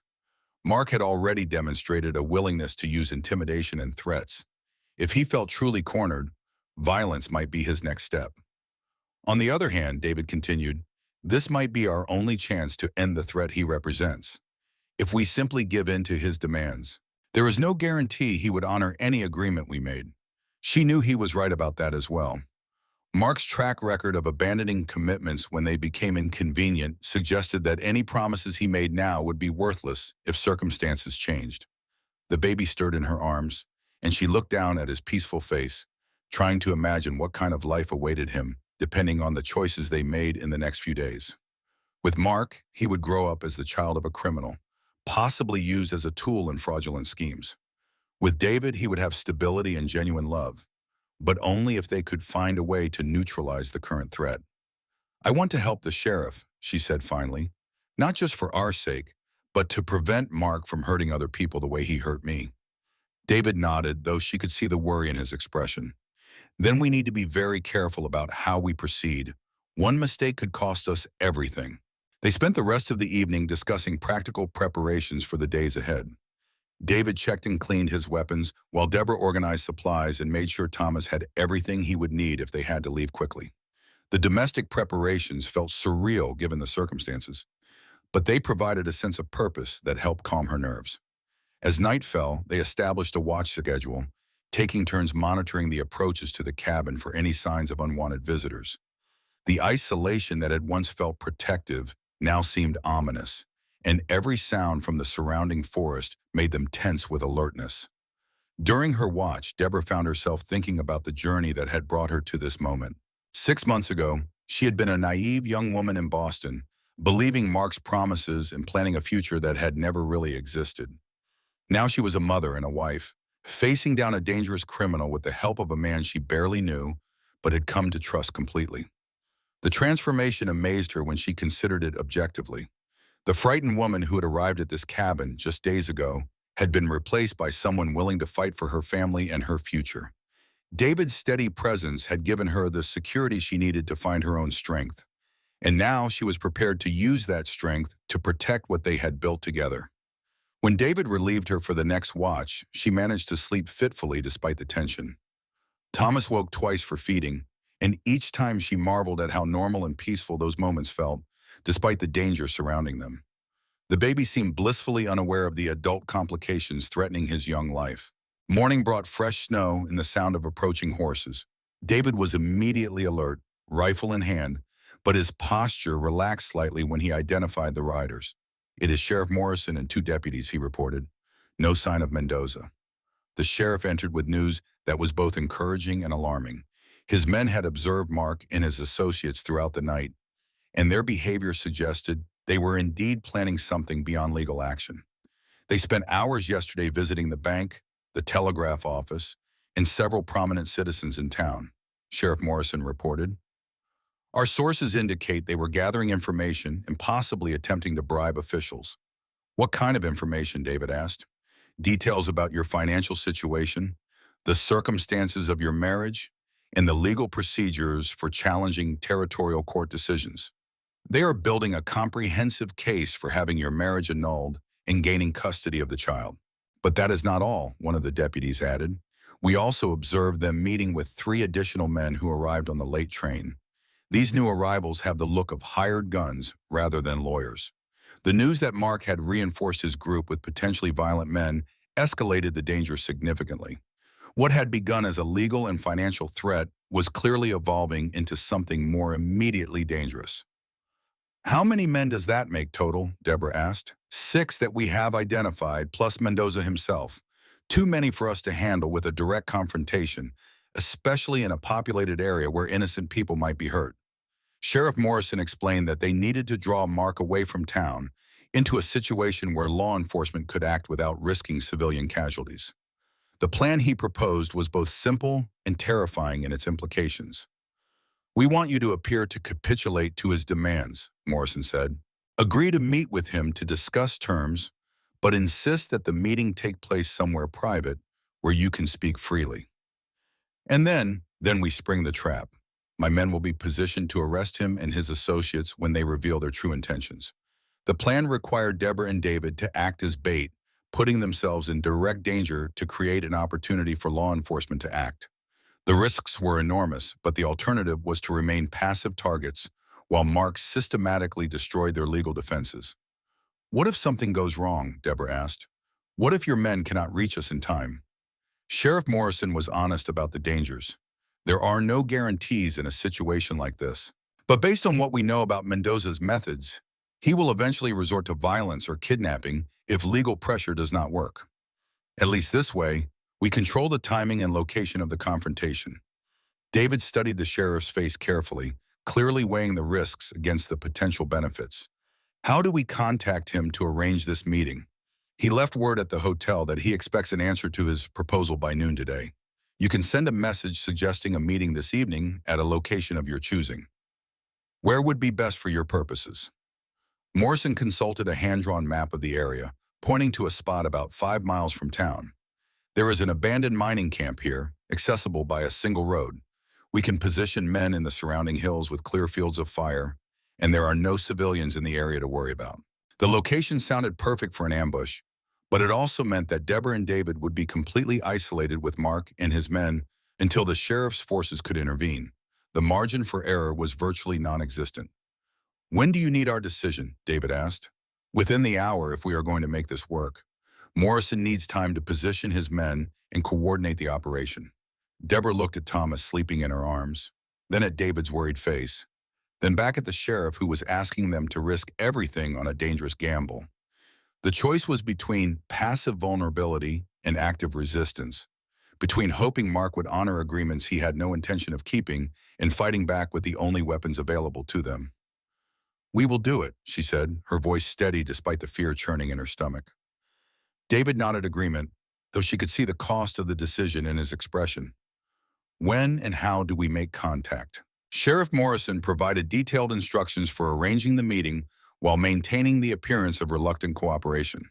The message would be delivered by a neutral party who would not be connected to law enforcement, and the proposed meeting time would give Morrison's forces several hours to get into position. Remember, the sheriff emphasized, your goal is to get Mendoza talking about his real plans. The more evidence we can gather about his criminal activities and intentions, the stronger our case will be. What if he becomes suspicious about the location or the circumstances? Then we abort the operation and try something else. But based on his behavior so far, I think his arrogance will work in our favor. He believes he holds all the advantages in this situation. After the sheriff and his men departed, David and Deborah spent the morning in careful preparation. They reviewed the plan repeatedly, discussing contingencies and signals, trying to anticipate every possible complication. The weight of responsibility for Thomas added an extra dimension to their planning, as they had to consider not just their own safety, but the welfare of an infant who would be completely dependent on them. David cleaned and loaded his weapons with methodical precision, while Deborah prepared supplies they might need if the confrontation forced them to leave the cabin for an extended period. The domestic activities provided a framework of normalcy that helped keep their nerves under control. At 11 o'clock, they sent their message to Mark through Eric Gutierrez, the shopkeeper who had witnessed their wedding. The proposed meeting was for 6 o'clock that evening at the abandoned mining camp, with the explanation that they needed privacy to discuss such sensitive matters without interference from neighbors or townspeople. The die was cast, and now they could only wait to see whether Mark would accept the terms or become suspicious about the arrangement. The hours until evening stretched ahead like an eternity, filled with second-guessing and growing tension. Thomas seemed to sense the stress in the household, becoming fussier than usual and requiring constant attention to keep him calm. Deborah found the routine of caring for him oddly soothing, a reminder of what they were fighting to protect and why the risks were worth taking. At 2 o'clock, Eric Gutierrez returned with Mark's response. He had agreed to the meeting, but with conditions that made David's jaw tighten with concern. He wants to bring 2 men with him for protection, Eric reported. And he insists that you come alone, without weapons or backup. The conditions were clearly designed to give Mark maximum advantage while leaving David and Deborah completely vulnerable. It was exactly the kind of demand that suggested he had no intention of honoring any agreement they might reach. "What did you tell him?" David asked. "That I would deliver the message and bring back your response. He is expecting an answer within the hour." David and Deborah exchanged glances, both understanding that accepting Mark's conditions would mean walking into an obvious trap. But refusing them might mean losing their only chance to end the threat he represented. "We need to send word to Sheriff Morrison," David said finally. "Let him know about the changed conditions and see if the operation is still viable." Eric agreed to carry another message, this time to the sheriff's temporary headquarters in town. The response came back quickly and was not encouraging. Morrison felt that Mark's conditions made the operation too dangerous to proceed as originally planned. However, he had an alternative proposal that was even more risky than the original plan. Instead of trying to arrest Mark at the meeting, they would use the opportunity to gather evidence of his criminal activities and then move against him when he returned to town. "It means letting him think he has won, at least temporarily," Morrison's message explained. "But it also means we can build a stronger case and arrest him under circumstances that give us better control." The revised plan required them to actually go through with meeting Mark under his conditions, recording whatever evidence they could gather, and then trusting that law enforcement would be able to protect them afterward. The risks were enormous, but the potential benefits included not just their own safety, but the prevention of future crimes against other innocent people. As the afternoon wore on and the time for the meeting approached, Deborah found herself thinking about the woman she had been when she first arrived at this cabin. That frightened, desperate person seemed like a stranger now, replaced by someone who could face down a dangerous criminal to protect her family. The transformation had not happened overnight, but through the accumulation of small acts of courage and the steady support of a man who had kept his word even when it cost him dearly. Now she was prepared to risk everything to preserve what they had built together. At 5 o'clock, they began their final preparations for the confrontation that would determine the future of their family. David concealed a small pistol despite Mark's prohibition against weapons, while Deborah prepared Thomas for what might be a difficult evening. As they prepared to leave for what could be the most dangerous night of their lives, Deborah looked around the cabin that had become their home and wondered whether they would ever see it again. The simple rooms held memories of their wedding, Thomas's birth, and the gradual building of trust between 2 strangers who had become partners in every sense of the word. Whatever happened in the next few hours, she knew that coming to this place had been the right choice. David Williams had given her more than just protection and security. He had helped her find the strength to fight for what mattered most. Now it was time to put that strength to the ultimate test. The sun was setting behind the mountains as they hitched the wagon and prepared to face the man who threatened everything they had worked to build together. The wagon wheels crunched through the frozen snow as they made their way toward the abandoned mining camp, each turn of the road taking them deeper into the mountains and further from any hope of immediate rescue. Thomas slept peacefully in Deborah's arms, wrapped in thick blankets against the bitter evening cold, blissfully unaware that his young life hung in the balance of the confrontation ahead. David's hands were steady on the reins, but she could see the tension in his shoulders, the way his eyes constantly scanned the darkening landscape for signs of danger. The small pistol concealed beneath his coat provided some comfort, but they both knew that against 6 armed men, one hidden weapon would offer little protection if things went wrong. The mining camp appeared through the trees as the last light faded from the sky, a collection of weathered buildings clustered around the skeletal remains of mining equipment. Smoke rose from the chimney of the largest structure, indicating that Mark and his men had arrived first and were waiting inside. The sight of horses tethered outside confirmed that all of them were present. As they approached the main building, the door opened and Mark emerged, flanked by 2 of his associates. Even in the dim light, Deborah could see the satisfied smile on his face, the confidence of a man who believed he held all the advantages. He had dressed carefully for the occasion, his expensive clothes and polished manner designed to emphasize the contrast between his apparent prosperity and their humble circumstances. "Deborah," he called out as they stopped the wagon, "I am pleased you came to your senses. This arrangement will benefit everyone involved." She climbed down from the wagon carefully, holding Thomas close, while David secured the horses with movements that seemed casual but positioned him within reach of the rifle stored beneath the driver's seat. The baby stirred slightly at the change in motion, but remained asleep, and she found herself grateful for this small mercy.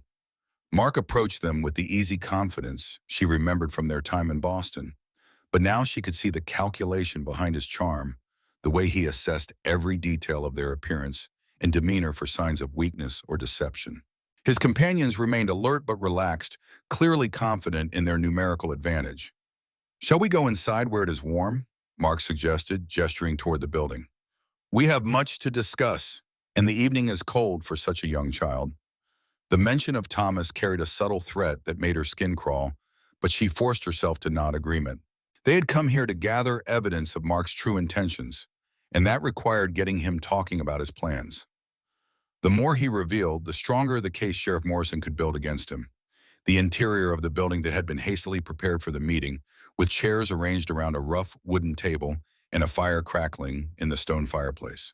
The other three men Mark had brought were positioned strategically around the room, close enough to intervene quickly but far enough away to maintain the pretense that this was a civilized discussion rather than an armed confrontation. "Please sit," Mark said, indicating chairs across from where he positioned himself. "I have taken the liberty of preparing some refreshments for our discussion." The elaborate courtesy felt like a mockery given the circumstances, but Deborah recognized it as part of Mark's method. He enjoyed the psychological advantage of appearing generous and reasonable while his opponent struggled with fear and uncertainty. It was the same technique he had used during their courtship, overwhelming her objections with charm and apparent thoughtfulness. David remained standing behind her chair, a position that allowed him to watch all the exits while keeping his hands free for quick movement. She could feel the tension radiating from him, but his expression remained carefully neutral as Mark began to speak. "I want to begin by saying that I hold no ill will toward either of you," Mark said, his voice warm with false sincerity. "Circumstances have created a difficult situation, but I believe we can resolve it in a way that serves everyone's best interest." "What exactly are you proposing?" David asked, his voice flat and uncompromising. Mark leaned back in his chair with the satisfied air of a man about to reveal a winning hand. "I am prepared to offer you compensation for the inconvenience this situation has caused. $500, enough to settle your debts and keep your ranch operational for another year." The specific mention of their financial difficulties confirmed that Mark had indeed done extensive research into their circumstances. He knew exactly how much pressure to apply and where they were most vulnerable to his offers. "In exchange for what?" Deborah asked, though she already knew the answer. "You and the child return to Boston with me, where we will be properly married. I will provide for both of you in the style you deserve, and Thomas will have every advantage that money can provide." The proposal was delivered with the smooth confidence of a successful businessman, but Deborah could hear the underlying possessiveness that revealed his true motivations. This was not about love or family, but about reclaiming property he believed belonged to him. "And if we refuse your generous offer," David said, his tone making it clear what he thought of Mark's proposal. Mark's smile faltered slightly, revealing a flash of the anger that lurked beneath his polished exterior. "I would regret having to pursue legal remedies, but I have invested considerable resources in locating Deborah and my son. I cannot simply walk away empty-handed. The baby is legally mine now," David pointed out. "Our marriage was performed by a licensed justice of the peace with proper witnesses. Any court would recognize my parental rights." "Perhaps," Mark conceded, "but legal proceedings can be expensive and time-consuming. During that process, questions might arise about the circumstances of your marriage, the timing of the child's birth, and the financial stability of your household." The threat was clear enough. Mark was prepared to drag them through a prolonged legal battle, using his superior resources to wear down their resistance while spreading damaging rumors about their character and circumstances. Deborah shifted Thomas to a more comfortable position and studied Mark's face, looking for signs of the deeper motivations Sheriff Morrison had suggested. The man she had known in Boston had been selfish and unreliable, but not actively malicious. The person sitting across from her now seemed capable of much worse. "Why is this so important to you, Mark?" she asked. "You left when I told you about the pregnancy. You made it clear that you wanted nothing to do with either of us. What changed?" For the first time since the conversation began, Mark's composure slipped slightly. She saw a flicker of something that might have been desperation cross his features before he regained control. "I made a mistake," he said carefully. "I was young and foolish, overwhelmed by the responsibility of starting a family. But I have had time to reconsider, and I realize now what I lost when I let you go. It was a lie, and they both knew it." The Mark she remembered had been incapable of such self-reflection, and the timing of his sudden change of heart was too convenient to be believable. There had to be other reasons for his determination to reclaim them. David stepped forward slightly, positioning himself where he could better observe Mark's reactions. "You speak of responsibility and family, but you brought armed men to a discussion about a child's welfare. That suggests your motivations are not as pure as you claim." The observation hit its mark, and Mark's mask of civility slipped further. His voice took on a harder edge as he responded. "I brought protection because I was not certain what kind of reception I would receive. A man in my position must be cautious about his safety." "What position is that exactly?" Deborah asked, remembering Sheriff Morrison's advice to get Mark talking about his activities. Mark caught himself before revealing too much, but not before she saw another flash of the desperation that seemed to be driving his actions. Whatever his current circumstances, they were clearly more complicated than simple wounded pride over a lost relationship. "I am a successful businessman with interests in several territories," he said, falling back on the vague explanations she remembered from their time together. "Such success naturally creates enemies who might seek to harm me or those I care about." The explanation was unsatisfying, and David pressed for more details. "What kind of business interests require armed guards and secretive meetings in abandoned mining camps?" Mark's eyes hardened, and for a moment the charming facade disappeared entirely, revealing the cold calculation beneath. "You ask many questions for a man whose position is so precarious. Perhaps you should focus on the generous offer I have made rather than interrogating me about matters that do not concern you." The shift in tone was unmistakable, and Deborah realized they were seeing Mark's true nature for the first time. The charm and apparent reasonableness had been a performance designed to make his demands seem acceptable. Now that they were questioning his story, the mask was slipping to reveal something much more dangerous. "Actually, our questions are quite reasonable," David said calmly. "If you expect us to entrust Deborah and Thomas to your care, we need to understand exactly what kind of life you are offering them." The challenge seemed to infuriate Mark, and he stood abruptly, his chair scraping against the wooden floor. His associates immediately became more alert, hands moving closer to their weapons in response to their leader's agitation. "I have been more than patient with your concerns, but my patience has limits. You will accept my proposal, or you will face the consequences of your stubborn refusal to see reason." The threat was now explicit, and Deborah felt her heart begin to race as the pretense of civilized negotiation finally collapsed. She looked around the room, noting the positions of Mark's men and the distance to the nearest exit. If this turned violent, their chances of escape were minimal. "What consequences?" David asked, his voice deadly calm despite the obvious danger. Mark began to pace, his composure completely abandoned now as his true desperation became apparent. "You think you can hide in these mountains forever, but I have resources you cannot imagine. I can make your life here impossible, destroy your credit, turn your neighbors against you." He stopped pacing and fixed them with a stare that held genuine menace. "Or I can simply take what belongs to me and leave you to explain to the authorities why you tried to steal another man's family."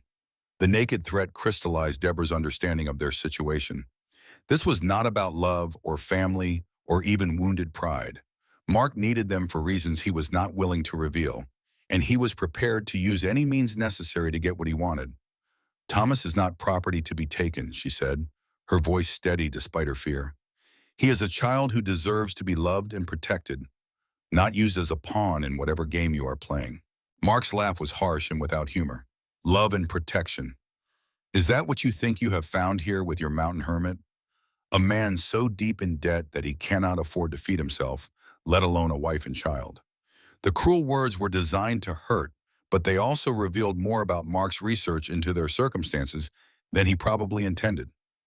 His knowledge of David's financial situation was too detailed to have been gathered casually, suggesting a level of investigation that went far beyond simple curiosity. "You seem remarkably well informed about our private affairs," David observed. "That kind of detailed information requires significant resources and planning. Why would a simple businessman invest so much effort in tracking down one woman and her child?" The question hit home, and Mark's face flushed with anger. "Because she is mine," he snarled, all pretense of civility finally abandoned. "Because I do not accept losing what belongs to me, regardless of the circumstances." The possessive fury in his voice made Deborah's skin crawl, but it also confirmed what Sheriff Morrison had suspected. Mark's motivations went beyond simple desire for family or even wounded pride. There was something desperate and calculating about his pursuit that suggested larger stakes than he was willing to admit. "I never belonged to you, Mark," she said firmly. "And Thomas certainly does not. You forfeited any claim to either of us when you abandoned us without a word." Mark moved closer, his face twisted with rage. "You think you can simply disappear and start a new life as if our relationship never happened? But I have invested too much in you to let you go so easily." The word invested was revealing, carrying implications that went beyond emotional attachment. Deborah remembered the letters he had asked her to write, vouching for his character to business associates. She thought about Sheriff Morrison's description of Mark's fraudulent schemes and began to understand why her disappearance might have created problems for him beyond simple hurt feelings. "What kind of investment?" she asked, hoping to get him to reveal more about his criminal activities. But Mark caught himself before saying more, his natural cunning reasserting itself despite his anger. "That is not important now. What matters is that you and the child return with me to Boston, where you belong." He gestured to his men, and they began to close in around David and Deborah's position. The pretense of negotiation was clearly over, and Mark was prepared to resort to force if necessary to get what he wanted. David's hand moved slightly toward his concealed weapon, but the odds were overwhelming. 6 armed men in a confined space left little room for heroics, and any attempt at resistance would likely result in violence that could harm Thomas. "You are making a serious mistake," David said, his voice carrying a warning that made several of Mark's men hesitate. "Am I?" Mark replied, his confidence returning as he sensed victory within reach. "I think you are the one who has made mistakes, Williams. You married another man's woman, claimed another man's child, and now you think you can keep them through stubborn defiance." He moved closer to Deborah, reaching out as if to take Thomas from her arms. She pulled back instinctively, clutching her son closer, but Mark's men moved to block any escape route. "Give me my son," Mark demanded, his voice cold with authority. "No," Deborah said firmly, surprising herself with the strength in her voice. "He is not your son. You gave up any claim to him when you abandoned us." Mark's face darkened with fury, and for a moment she thought he might resort to physical force. But before he could act, the sound of horses approaching at high speed broke the tense silence in the room. Everyone froze, listening to the thunder of hoofbeats growing closer to the building. Mark's expression shifted from anger to alarm as he realized that their private meeting was about to be interrupted. "Who did you tell about this meeting?" he demanded, whirling to face David with accusation in his eyes. "No one," David replied, but his tone suggested he had a good idea who might be arriving. The hoofbeats stopped outside the building, followed by the sound of men dismounting and taking positions around the structure. Mark's associates drew their weapons, suddenly alert to the possibility that they had walked into a trap. Sheriff Morrison's voice carried clearly through the wooden walls. "Mark Mendoza, this is Sheriff Bill Morrison of the Territorial Authority. You are surrounded. Send out the woman and child, and we can discuss this peacefully." Mark's face went white with shock and rage as he realized the extent to which he had been outmaneuvered. His gaze fixed on David and Deborah with murderous intensity. "You set this up," he snarled. "You never intended to negotiate in good faith." "We intended to protect our family," David replied calmly, "something you should have thought about before resorting to threats and intimidation." The sound of men taking positions around the building continued, and Mark's associates looked to their leader for guidance. The situation had shifted dramatically, and they were now the ones trapped and outnumbered. "Mark, this is Sheriff Morrison. I have warrants for your arrest on charges of fraud and extortion. Surrender peacefully, and no one needs to be hurt." The announcement of warrants seemed to galvanize Mark into action. He drew a pistol from his coat and pointed it directly at Thomas and Deborah's arms. "Tell your sheriff friends that I am leaving here with my family," he called out. "Any attempt to stop me will result in harm to the child." The threat sent ice through Deborah's veins, but she forced herself to remain calm. Thomas was awake now, disturbed by the tension and raised voices, but not yet crying. She rocked him gently, trying to keep him quiet while her mind raced through possible options. David had gone very still, his eyes fixed on the gun pointed at his son. She could see him calculating distances and angles, looking for any opportunity to act without endangering Thomas. "You are making this worse for yourself, Mendoza," Sheriff Morrison called from outside. "Release the woman and child, and we can work something out." Mark laughed harshly. "Work something out? Like the deal you worked out in California when you let my associates escape while I was away on business. I know exactly how much your promises are worth, Sheriff." The reference to previous encounters with law enforcement revealed more about Mark's criminal history than he probably intended. It also suggested that his current desperation might stem from the collapse of his fraudulent schemes rather than simple desire to reclaim his family. The standoff continued for several tense minutes, with Mark's men positioned at windows and doors, while Sheriff Morrison's forces remained outside. The abandoned mining camp had become a fortress, but one that could quickly turn into a trap if the situation escalated further. Deborah found herself studying Mark's face, looking for signs of weakness or uncertainty that might provide an opening for escape. What she saw instead was the calculating desperation of a cornered animal, someone who had nothing left to lose and was therefore capable of anything. Thomas began to fuss, disturbed by the tension in her arms and the harsh voices around him. The sounds seemed to agitate Mark further, and his grip on the pistol tightened. "Keep that child quiet," he snapped. "I need to think." The harsh command revealed the depth of his disconnection from the reality of caring for an infant. Thomas was not a prop to be controlled, but a living child with needs and responses that could not be commanded into silence. "He is hungry," Deborah said quietly, and frightened by all the shouting. "Let me feed him and he will settle down." Mark's eyes narrowed with suspicion. "No tricks. Any sudden movements, and I will not hesitate to use this weapon." She nodded understanding and began the careful process of nursing Thomas while under the watchful eyes of armed men. The intimate act felt surreal given the circumstances, but it served the dual purpose of calming the baby and buying time for Sheriff Morrison's forces to position themselves more effectively. As Thomas settled into peaceful feeding, the tension in the room eased slightly. Mark's associates remained alert, but the immediate crisis seemed to have passed. It was then that David chose to make his move. "Mendoza," he said conversationally, "I am curious about something. You mentioned investments and business interests, but you have never explained exactly what kind of work requires this level of armed protection." Mark's attention shifted to David, and Deborah realized her husband was deliberately drawing focus away from her and Thomas. It was a calculated risk, but one that might provide opportunities if the situation deteriorated further. "My business dealings are none of your concern," Mark replied, but there was something defensive in his tone that suggested David's questions were hitting sensitive areas. "Actually, they are very much my concern," David continued. "If you expect me to allow my wife and son to leave with you, I need to understand what kind of life you are offering them." The persistent questioning seemed to agitate Mark, and Deborah could see his control beginning to fray. Whatever pressures had driven him to this desperate pursuit of his former relationship, they were clearly weighing heavily on his mind. "I offer them security and prosperity," Mark said, his voice rising slightly, "more than you could ever provide in this God-forsaken wilderness."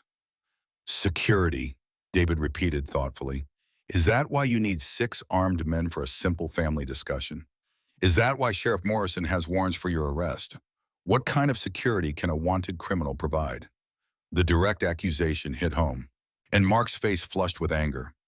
"You know nothing about my circumstances or the pressures I face. I am a successful businessman dealing with jealous competitors and corrupt officials." The explanation sounded rehearsed, like something he had told himself to justify his actions. But the desperation in his voice suggested that even he no longer fully believed his own rationalization. Sheriff Morrison's voice came again from outside, closer now and more urgent. "Mendoza, my men are in position. You have no way out. Release the hostages, and we can discuss terms for your surrender." "Terms," Mark called back. "What terms could you possibly offer that would interest me?" "Safe passage to the territorial capital for a fair trial. Protection from any vigilante justice. A chance to tell your side of the story to a proper court." The offer was more generous than Mark probably deserved, but Sheriff Morrison was clearly trying to end the standoff without violence. The presence of a baby in the building complicated any aggressive action, and everyone involved understood the stakes. Mark seemed to consider the proposal, but his grip on the pistol never wavered. "How do I know you will honor such an agreement? How do I know this is not another trap? You have my word as a sworn officer of the Territorial Authority, but this offer will not remain open indefinitely. My men are getting restless, and they may not be as patient as I am." The veiled threat was clear enough. If Mark continued to resist, Sheriff Morrison might be forced to authorize more aggressive action regardless of the risks to the hostages. Deborah finished feeding Thomas and carefully adjusted his blankets, trying to prepare him for whatever might happen next. The baby seemed calmer now, but she knew that any sudden violence would terrify him. She had to find a way to end this confrontation before it escalated beyond control. "Mark," she said softly, drawing his attention back to her. "Look at Thomas. Really look at him. He is just an innocent child who needs love and protection. Do you really want his first memories to be of violence and fear?" For a moment, something flickered in Mark's eyes that might have been genuine emotion. He looked at the baby in her arms, and she saw him struggle with conflicting impulses. "He should have been mine from the beginning," Mark said, his voice barely above a whisper. "We should have been a family. We could never have been a family, Mark. Not the way you wanted it. You saw me as property to be owned, not a partner to be loved. That is not what Thomas needs." The words seemed to hit him like physical blows, and his face contorted with pain and rage. "You do not understand the pressures I face, the expectations, the debts. I need you both. I cannot afford to lose you again." The admission revealed more than he probably intended about his current circumstances. Whatever criminal schemes had supported his lifestyle were clearly falling apart, and he saw reclaiming his former relationship as a way to restore his credibility and resources. "What debts?" David asked, pressing the advantage. "Who are you running from, Mendoza?" Mark's composure cracked completely, and the gun in his hand began to shake. "Investors who expected returns I cannot provide. Partners who blame me for failed ventures. Authorities in 3 territories who want to see me hang." The confession poured out of him like poison from a wound, revealing the depth of his desperation and the scope of his criminal activities. He was not just a man pursuing a lost love, but a fugitive whose schemes had finally caught up with him. "You see," he continued, his voice breaking with emotion, "I cannot start over with nothing. I need the respectability that comes with a family, the credibility that comes with appearing stable and successful. So you thought you could simply reclaim us like lost property," Deborah said, her voice filled with disgust. "Use Thomas and me as props in your fraudulent schemes." "What choice did I have?" Mark demanded. "Everything I built is falling apart. You were supposed to be part of that life, part of that success. When you disappeared, you took my future with you." The twisted logic of his reasoning revealed the depth of his self-delusion. He had convinced himself that she was somehow responsible for his failures, that her departure had caused the collapse of his criminal enterprises rather than simply removing one of his tools for deception. "Your future was built on lies and theft," David said bluntly. "Deborah saved herself and Thomas by leaving when she did. She protected them from becoming part of your crimes." The harsh truth seemed to shatter the last of Mark's self-control. His face twisted with rage, and the pistol swung toward David with deadly intent. "You think you are so noble, taking in my woman and claiming my child. But you are nothing but a failed rancher who could not even provide for himself, let alone a family." The insult was designed to provoke David into rash action, but he remained perfectly still, his eyes never leaving Mark's face. Deborah could see the tension coiled in his muscles, ready to spring if an opportunity presented itself. "I may not be wealthy," David said calmly, But I have something you never understood. I know the difference between love and possession, between family and property. The words hit their target, and Mark's face went white with fury. In that moment of blind rage, his attention focused entirely on David, and the pistol moved away from Thomas. It was the opening David had been waiting for. He lunged forward with explosive speed, grabbing for the gun while simultaneously shouting for Deborah to get down. The two men crashed together in a tangle of limbs, fighting desperately for control of the weapon. Mark's associates moved to help their leader, but the confined space worked against them. In the chaos of the struggle, they could not get a clear shot without risking hitting Mark himself. Deborah dropped to the floor, shielding Thomas with her body as the fight raged above them. The baby began to cry, terrified by the sudden violence, but she forced herself to remain calm and protective despite her own fear. The pistol discharged during the struggle, the shot echoing deafeningly in the enclosed space. For a moment, everyone froze, uncertain who had been hit. Then Mark screamed in pain and fury, clutching his shoulder where the bullet had grazed him. David rolled away from his wounded opponent, the pistol now in his possession. He came up in a crouch, the weapon trained on Mark's remaining men, who hesitated between helping their injured leader and defending themselves. The sound of the gunshot had galvanized Sheriff Morrison's forces into action.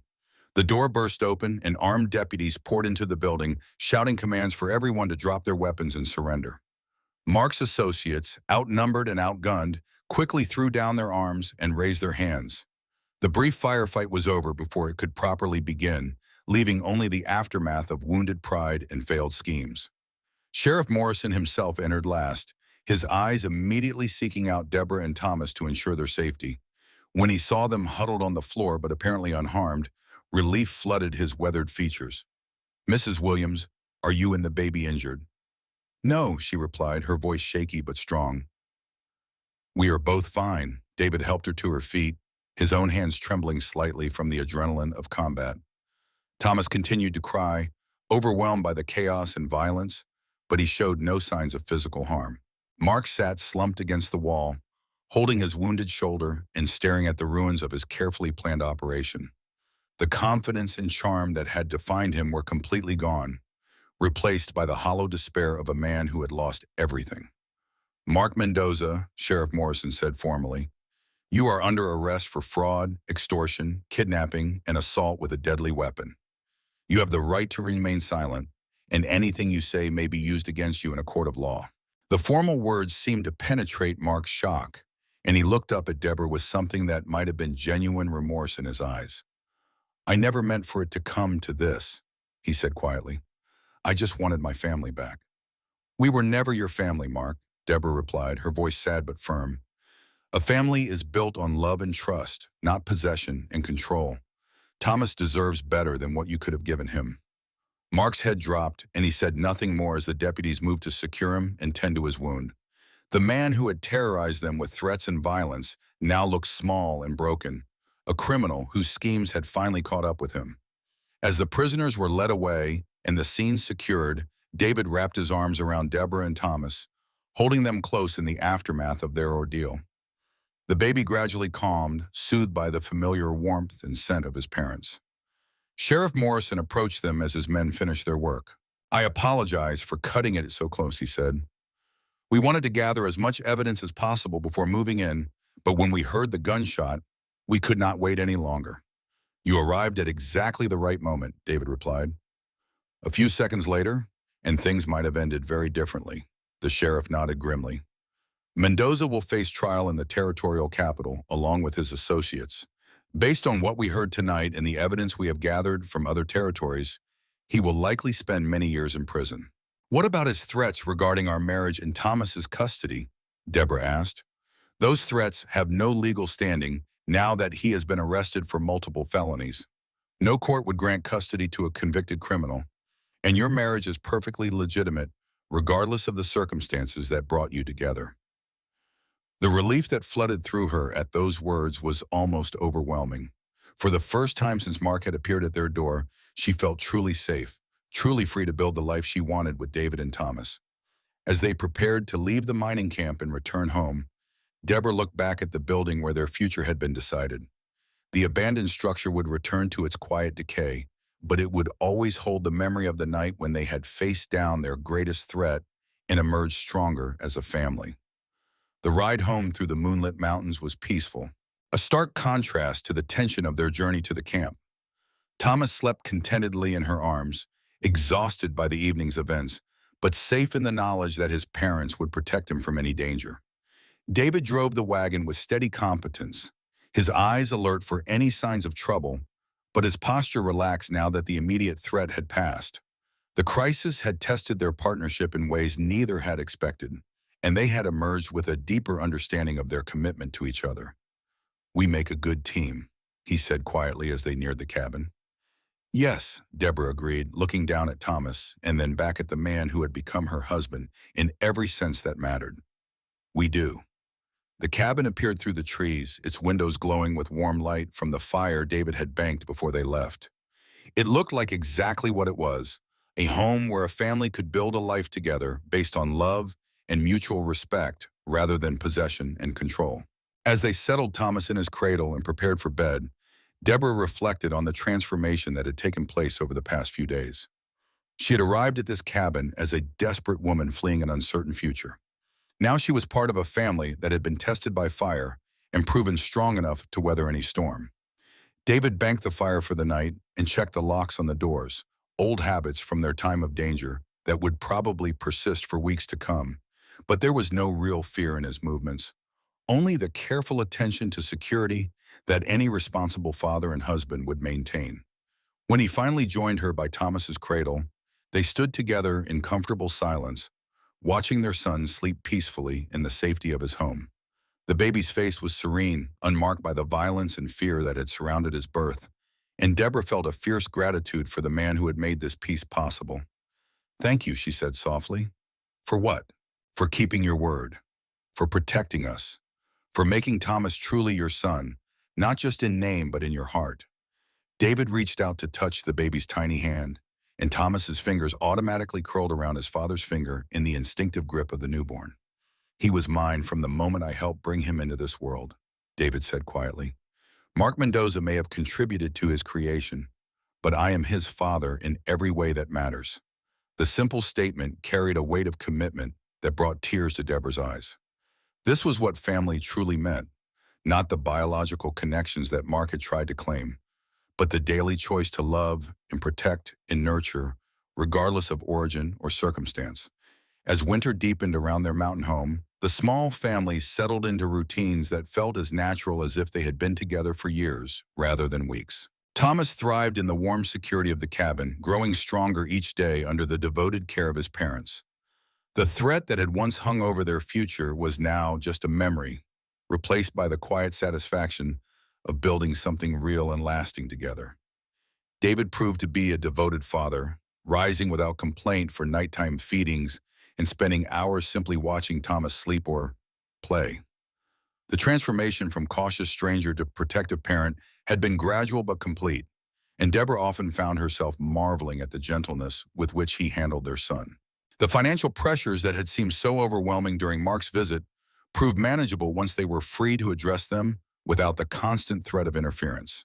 David negotiated new terms with the bank, using the upcoming spring cattle sales as collateral for extended payment schedules. The arrival of a wife and child, rather than making him appear less stable, actually improved his standing in the community as a man with responsibilities worth protecting.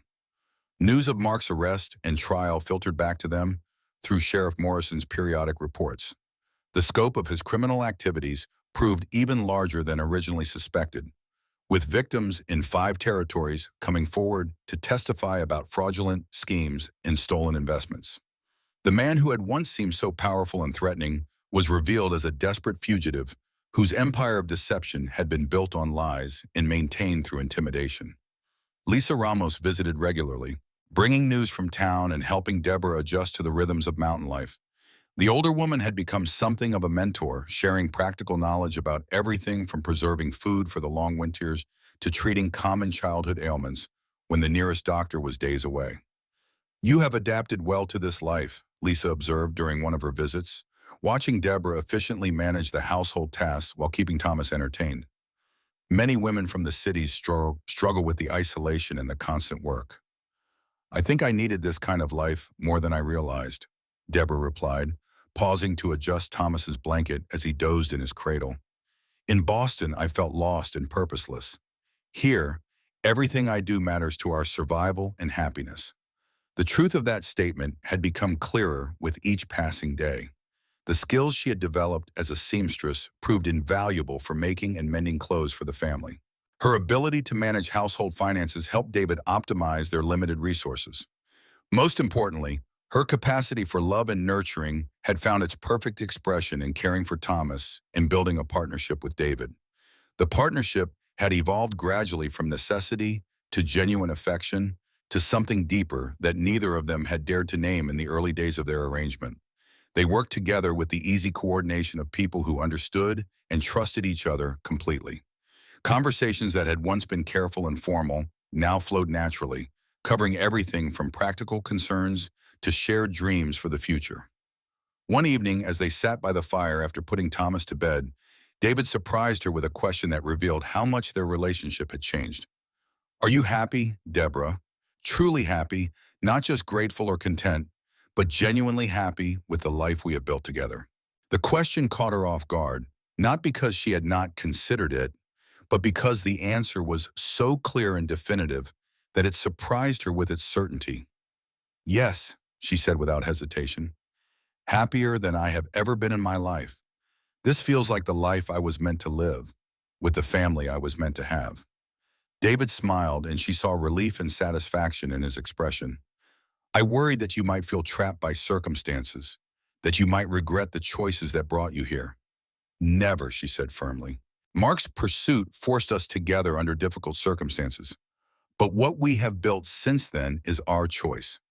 Every day, we choose to be a family, and every day that choice feels more right." The conversation marked a turning point in their relationship, an acknowledgement that what had begun as a practical arrangement had become something much deeper and more meaningful. They were no longer strangers bound by necessity, but partners who had chosen each other and committed to building a future together. As spring approached and the snow began to melt from the mountain peaks, they made plans for the coming year that reflected their confidence in their shared future. David would expand the cattle operation, using profits from the spring sales to purchase additional breeding stock. Deborah would plant a larger garden and establish a more extensive preserve operation to ensure adequate food stores for the following winter. Most importantly, they began to discuss the possibility of expanding their family. Thomas would benefit from siblings, and they both felt ready to take on the challenges and joys of raising additional children in their mountain home. The conversation about future children took place one evening as they watched Thomas take his first tentative steps between his cradle and the fireplace. At 6 months old, he was already showing signs of the independence and strength that would serve him well in mountain life. "He is going to be a handful," David observed with obvious pride as Thomas determinedly pulled himself upright, using the furniture for support. "Like his father," Deborah replied, smiling at the way David's chest swelled with paternal pride at the comparison. "I hope he grows up to be better than his father," David said quietly. "Stronger, wiser, more capable of building the life he wants, rather than simply accepting what circumstances provide." The comment revealed something about David's own insecurities and ambitions that touched her deeply. Despite his competence and quiet strength, he still harbored doubts about his ability to provide the kind of life his family deserved. "He will grow up to be exactly who he is meant to be," she said firmly, "with parents who love him unconditionally and support his dreams, whatever they might be. That is the greatest gift we can give him." Thomas chose that moment to take 3 wobbling steps on his own before tumbling safely onto the thick rug by the fireplace. His delighted laughter filled the cabin, and both parents rushed to celebrate this milestone with hugs and praise. As they helped their son practice his new skill, Deborah reflected on how much their lives had changed since that snowy night when she had first arrived at this cabin. The frightened, desperate woman who had stepped down from Scott Hughes's wagon seemed like a stranger now, replaced by someone who knew her own worth and had found her place in the world. The transformation had not been easy or automatic. It had required courage to face down the threats from her past and wisdom to recognize the opportunities for happiness in her present. Most importantly, It had required the willingness to trust another person completely and to accept that love could grow from the most unlikely circumstances. David had undergone his own transformation during their time together. The lonely widower who had placed an advertisement for a wife had become a devoted husband and father, someone who understood that true strength came not from independence, but from the willingness to be vulnerable with the people who mattered most. Their partnership had been tested by external threats and internal doubts, but it had emerged stronger and more resilient with each challenge they faced together. They had learned to communicate without words, to support each other without being asked, and to find joy in the simple routines of daily life. As summer arrived and brought with it the full beauty of their mountain home, they established new traditions that would define their family for years to come. Evening walks around the property with Thomas toddling between them, hands held securely by both parents. Sunday afternoon picnics by the stream that ran through their land, with Thomas splashing happily in the shallow water, while his parents planned improvements to their home and operations. Most meaningful of all was the quiet time each evening when they would sit together on the porch, watching the sun set behind the peaks while Thomas played at their feet. These moments of peace and contentment represented everything they had fought to protect and everything they hoped to preserve for the future. The arrival of their second child, a daughter they named Sarah, 2 years after Thomas's birth, completed their family in ways that surprised them both with their intensity. Sarah was born during a gentle spring storm, with Lisa Ramos attending as midwife, and David providing the same steady support he had given during Thomas's more dramatic entrance into the world. From the moment she drew her first breath, Sarah displayed a personality entirely different from her older brother's determined independence.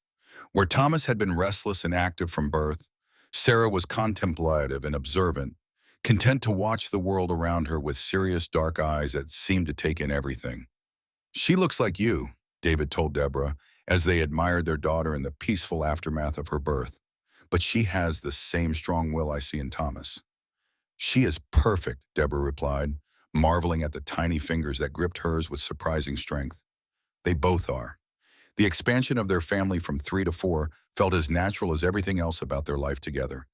Thomas adapted to his role as big brother with enthusiasm, helping with simple tasks and proudly showing off his baby sister to anyone who would listen.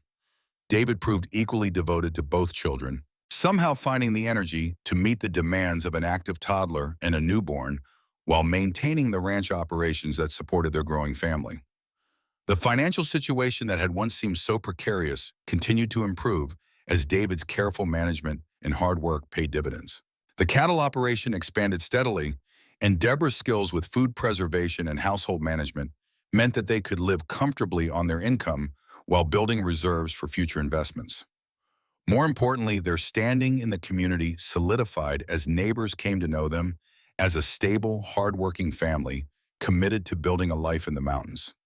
The circumstances of their marriage, which had once seemed like a potential source of scandal, were forgotten as people saw the obvious love and respect that defined their relationship. Sheriff Morrison visited occasionally, bringing news from the outside world and updates on legal proceedings that had once seemed so threatening.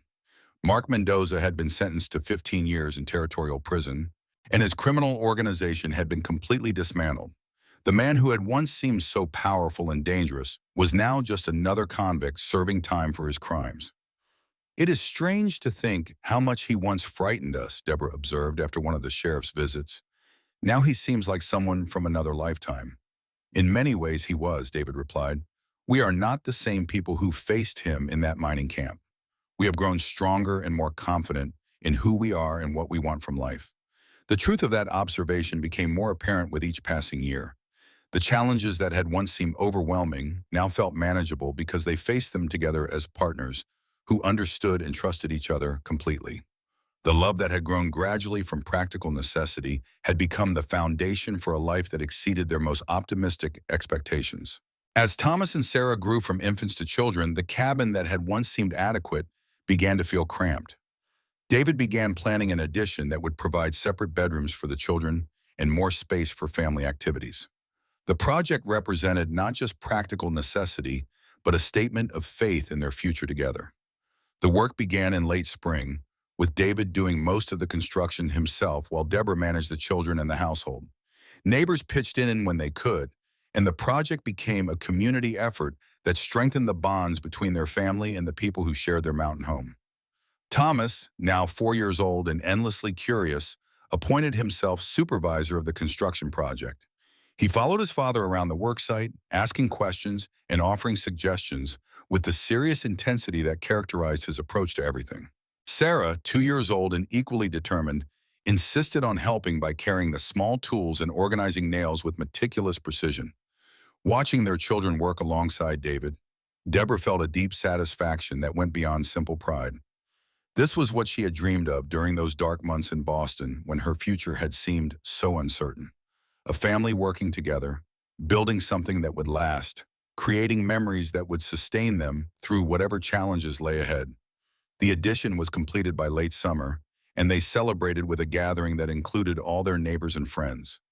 Lisa Ramos brought her famous apple pies, Eric Gutierrez provided music with his fiddle, and Sheriff Morrison made a special trip to join the festivities.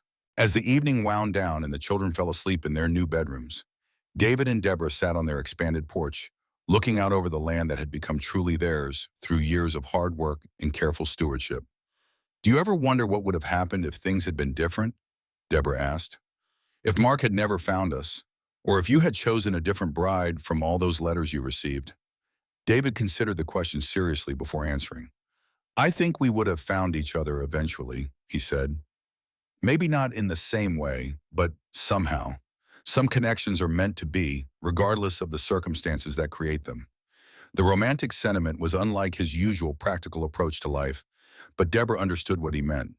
Their relationship had grown from necessity into something that felt inevitable, as if all the choices and chances that had brought them together were part of a larger plan they had not been able to see at the time. "I used to think I was running away when I came here," she said, "running from shame and failure and a future I could not control. But now I realize I was running towards something I needed but did not know how to find." "What was that?" "Home," she said simply. "Not just a place, but a feeling of belonging somewhere with people who know who I really am and love me anyway." The conversation was interrupted by the sound of Sarah crying from her new bedroom, and they both rose to check on their daughter. They found her sitting up in her crib, not distressed but simply awake and wanting company. Thomas had also awakened and was sitting on the edge of his bed, ready to help comfort his sister. The scene epitomized everything their family had become. People who responded to each other's needs without being asked, who found joy in simple moments of connection, who had built something strong enough to weather any storm that might come their way. As they settled the children back to sleep and prepared for bed themselves, Deborah reflected on the journey that had brought her to this moment. The frightened woman who had answered David's advertisement for a wife had been transformed into someone who knew her own worth and had found her place in the world. The transformation had not been easy or automatic. It had required courage to face the threats from her past and wisdom to recognize the opportunities for happiness in her present. Most importantly, it had required the willingness to trust another person completely and to believe that love could grow from the most unlikely circumstances. David had undergone his own transformation during their time together. The lonely widower who had advertised for practical companionship had become a devoted husband and father who understood that true strength came not from independence, but from the willingness to be vulnerable with the people who mattered most. Their partnership had been tested by external threats and internal doubts, but it had emerged stronger and more resilient with each challenge they faced together. They had learned to communicate without words, to support each other without being asked, and to find joy in the simple routines of daily life. As they lay together in their bed, listening to the peaceful sounds of their children sleeping safely in the next room, Deborah felt a contentment so complete it almost took her breath away. This was what happiness looked like. Not the dramatic passion she had once thought she wanted, but the quiet satisfaction of building something real and lasting with someone who chose to love her every single day. Tomorrow would bring new challenges and new opportunities, as all tomorrows did. But whatever came, they would face it together as a family that had been forged in crisis and tempered by love into something stronger than any of them could have been alone. The mountain wind whispered through the pines outside their window, carrying with it the promise of seasons yet to come and adventures yet to be shared. In the distance, the peaks stood eternal and unchanging, silent witnesses to the small human drama that had played out in their shadow. But in the warmth of the cabin that had become their home, David and Deborah Williams slept peacefully beside each other, their children safe in the next room, their future as bright and promising as the dawn that would soon break over their mountain sanctuary. They had found what they were looking for in each other, and in finding it, they had discovered that the best things in life were not the ones you planned for or expected, but the ones that grew quietly in the space between what you thought you wanted and what you actually needed. The story that had begun with desperation and deception had become one of hope and transformation, proving that sometimes the most unlikely beginnings could lead to the most beautiful endings.